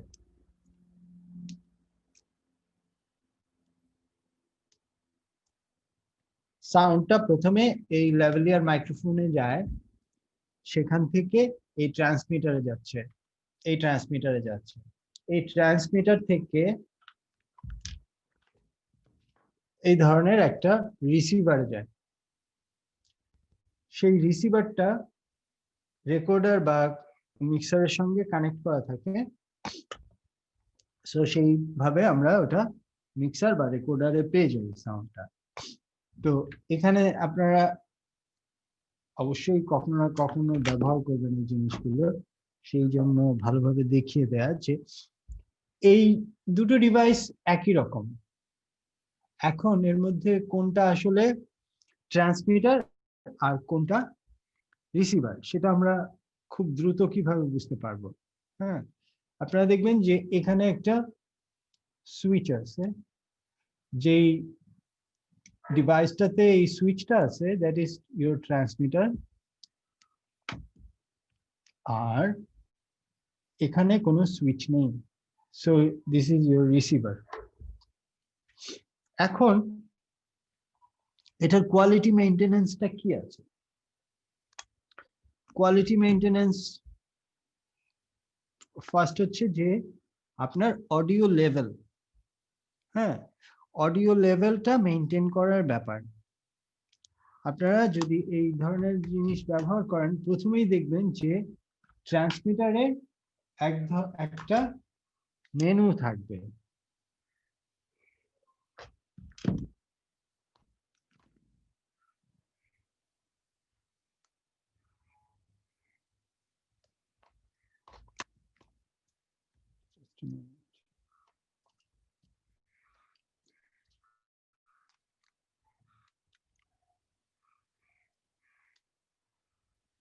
এরকম একটা মেনু ডিসপ্লে থাকবে, ওই ডিসপ্লে এবং একটা মেনু থাকবে, যেই মেনুতে সেন্সিটিভিটি বলে একটা অপশন থাকবে। হ্যাঁ, এই সেন্সিটিভিটিটা হচ্ছে যে এই মাইক্রোফোন থেকে এই ট্রান্সমিটারে যেই অডিও লেভেলটা যাবে তার সেন্সিটিভিটিটা কি রকম হবে। আপনার এইখানে যদি আপনার, আমি একটু মাইক্রোফোন লাগাই তাহলে একটা জিনিস দেখাতে পারবো আপনাদের। এক সেকেন্ড।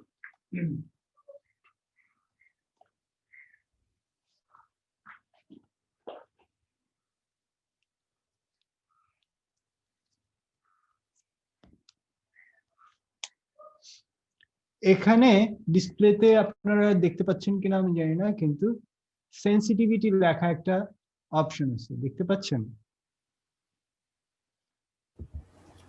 না স্যার, ক্লিয়ার না।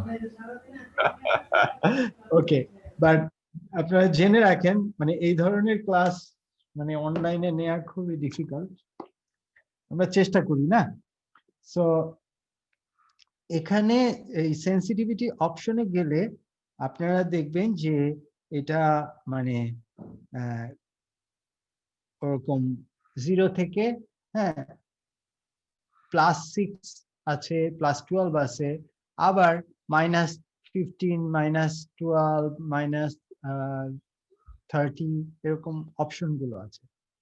তো এইখানে যে মাইক্রোফোনটা কানেক্ট করলেন, মাইক্রোফোন কানেক্ট করার পরে এখানে একটা অডিও লেভেল শো করে। সেই অডিও লেভেলটা আপনারা মাইক্রোফোনটা লাগালেন, লাগানোর পরে আপনারা কথা বলে কেমন দেখাচ্ছে, বা বেস্ট হচ্ছে যে ক্যারেক্টারটা যেই ডায়লগটা ওই সিনে করবে তাকে ওই সিনটার ডায়লগটা বলতে বলা, এবং আপনি এখানে লেভেলে দেখবেন যে লেভেলটা হাইয়েস্ট পিকে চলে যাচ্ছে কিনা। যদি যায় তখন এখানে আপনি সেন্সিটিভিটিটা কমাবেন। আপনার এখানে যদি লেভেল হাই থাকে বা হট হয়ে যায়, আই মিন মানে 0 ক্রস করে যায়, তারপরে আপনার রিসিভারে আপনি যত ভালো থাকেন, রেকর্ডারে আপনি যত ভালো থাকেন, লেভেলিং এ কোনো লাভ নাই, আপনার সাউন্ড কিন্তু এই ডিভাইস থেকে ডিস্টরশন হয়ে যাচ্ছে। সো এই জায়গায় আপনাকে প্রথমে লেভেলটা মেনটেন করতে হবে, এমন একটা লেভেলে থাকতে হবে যেই লেভেলে এই ডিভাইসে সাউন্ডটা ডিস্টর্টেড হবে না। সেটা যখন আপনি মেনটেন করলেন, এরপরে যে রিসিভারটা থাকবে, এই রিসিভারে আপনি দেখবেন যে একটা অপশন থাকে AF আউট। হ্যাঁ, এই অপশনে গিয়ে এখানেও এরকম মানে আপনি -12, আমি জেনারেলি -12 লেভেলটা রাখি যে ডিস্টরশন যাতে না হয়। তো এখানে যদি ঠিক থাকে, এখানে যদি ডিস্টরশন হয় তাহলেও আপনি ভালো সাউন্ড পাবেন না। এন্ড দেন থার্ড হচ্ছে আপনার মিক্সারে বা রেকর্ডারে যে রেকর্ডিং লেভেলটা আপনি রাখেন। সো এই তিনটা জায়গায় আপনাকে কিন্তু লেভেলটা মেইনটেইন করতে হবে। এটা হচ্ছে মানে এই অডিও লেভেল বা ইনপুট গেইনের ক্ষেত্রে এই বিষয়টা সব মানে মেইনটেইন করা দরকার, আদারওয়াইজ আপনি ভালো শব্দ পাবেন না। আপনার অনেক ভালো ইকুইপমেন্ট থাকতে পারবে, কিন্তু সেটা আপনাকে কোয়ালিটি এনশিওর করবে না। আপনার কোয়ালিটি এনশিওর করবে হচ্ছে আপনার এই লেভেল মেইনটেনেন্সের উপরে। ঠিক আছে? তো এরপরে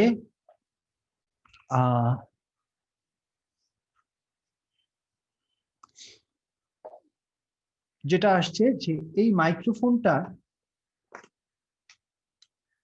আপনি কিভাবে কোথায় সেট করবেন। ঠিক আছে? একটা জিনিস হচ্ছে যে এই মাইক্রোফোন গুলোর সাথে এক ধরনের ক্লিপ আসে, আপনারা জানেন।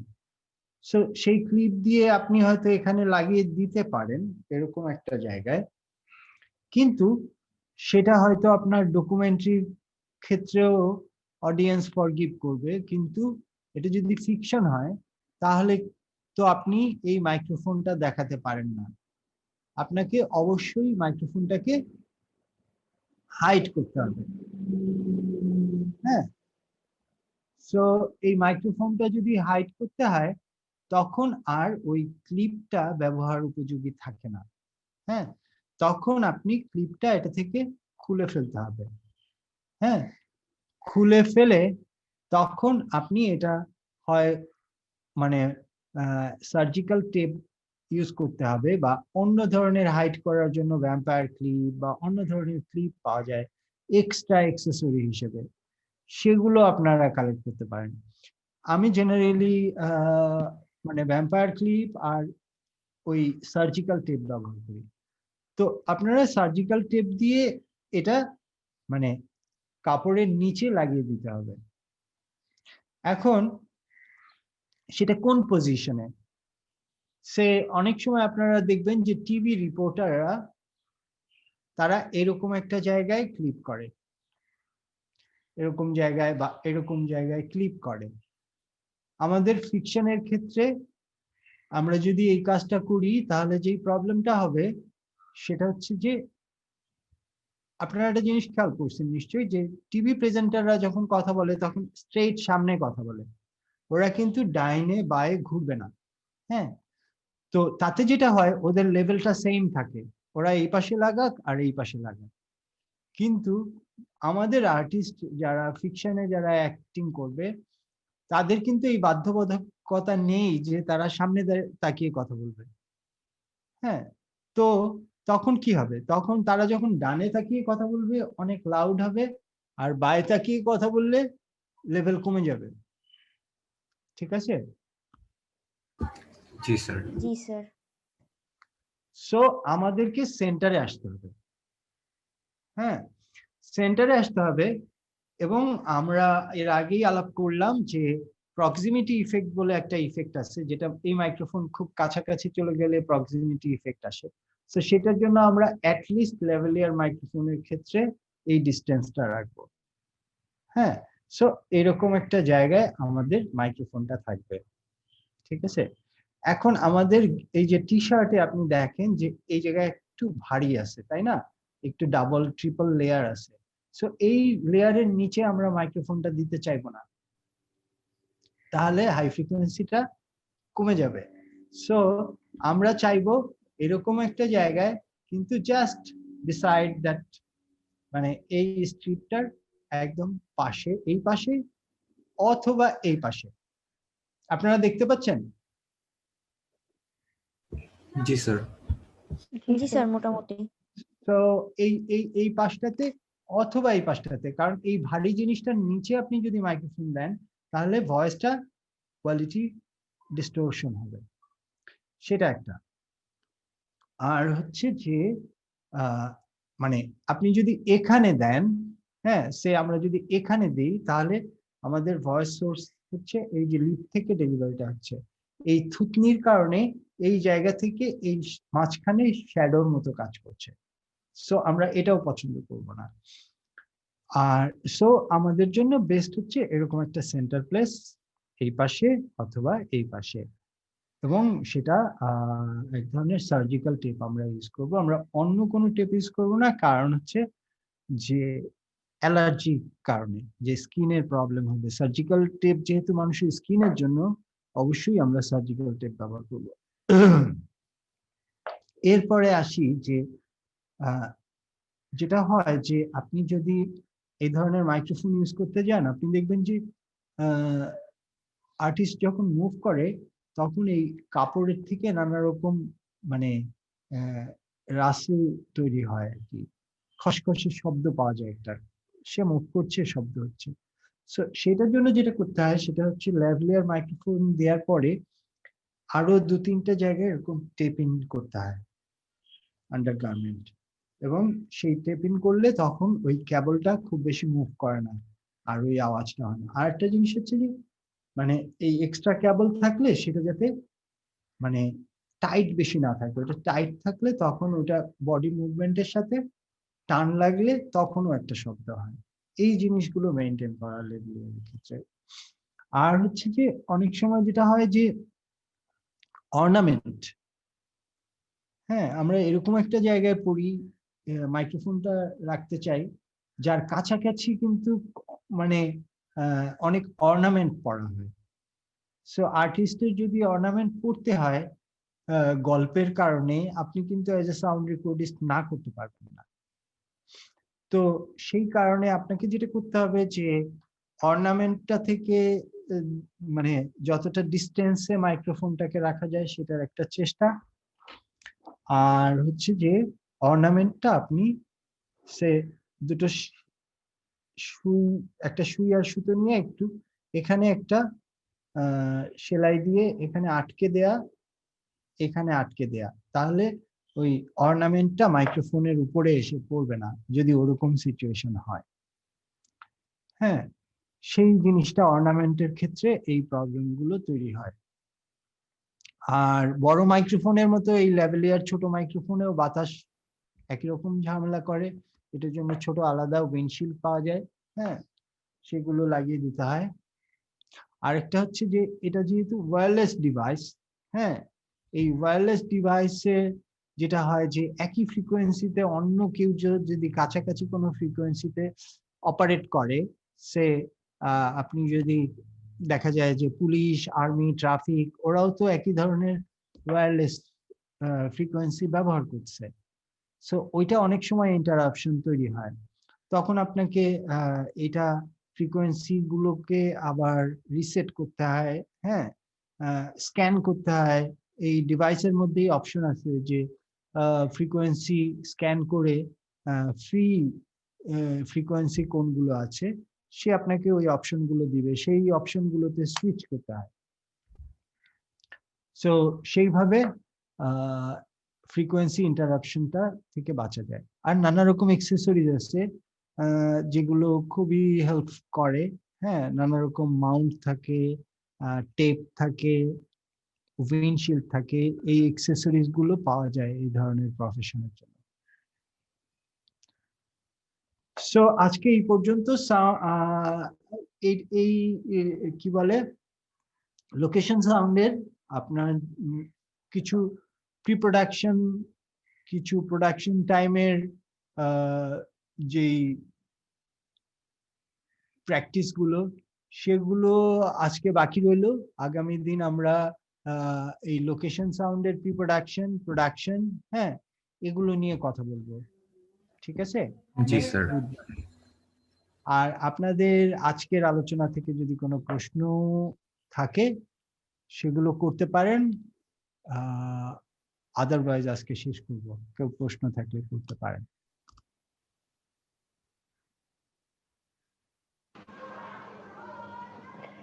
No, sir. ওকে, তাহলে আগামী বুধবারে আবার 3টায় আমরা নেক্সট ক্লাসে জয়েন করব, ঠিক আছে? Okay sir. Sure, sir. জি স্যার। ওকে, ভালো থাকবেন সবাই, সুস্থ থাকবেন। জি স্যার, আসসালামু আলাইকুম। ওয়ালাইকুম আসসালাম।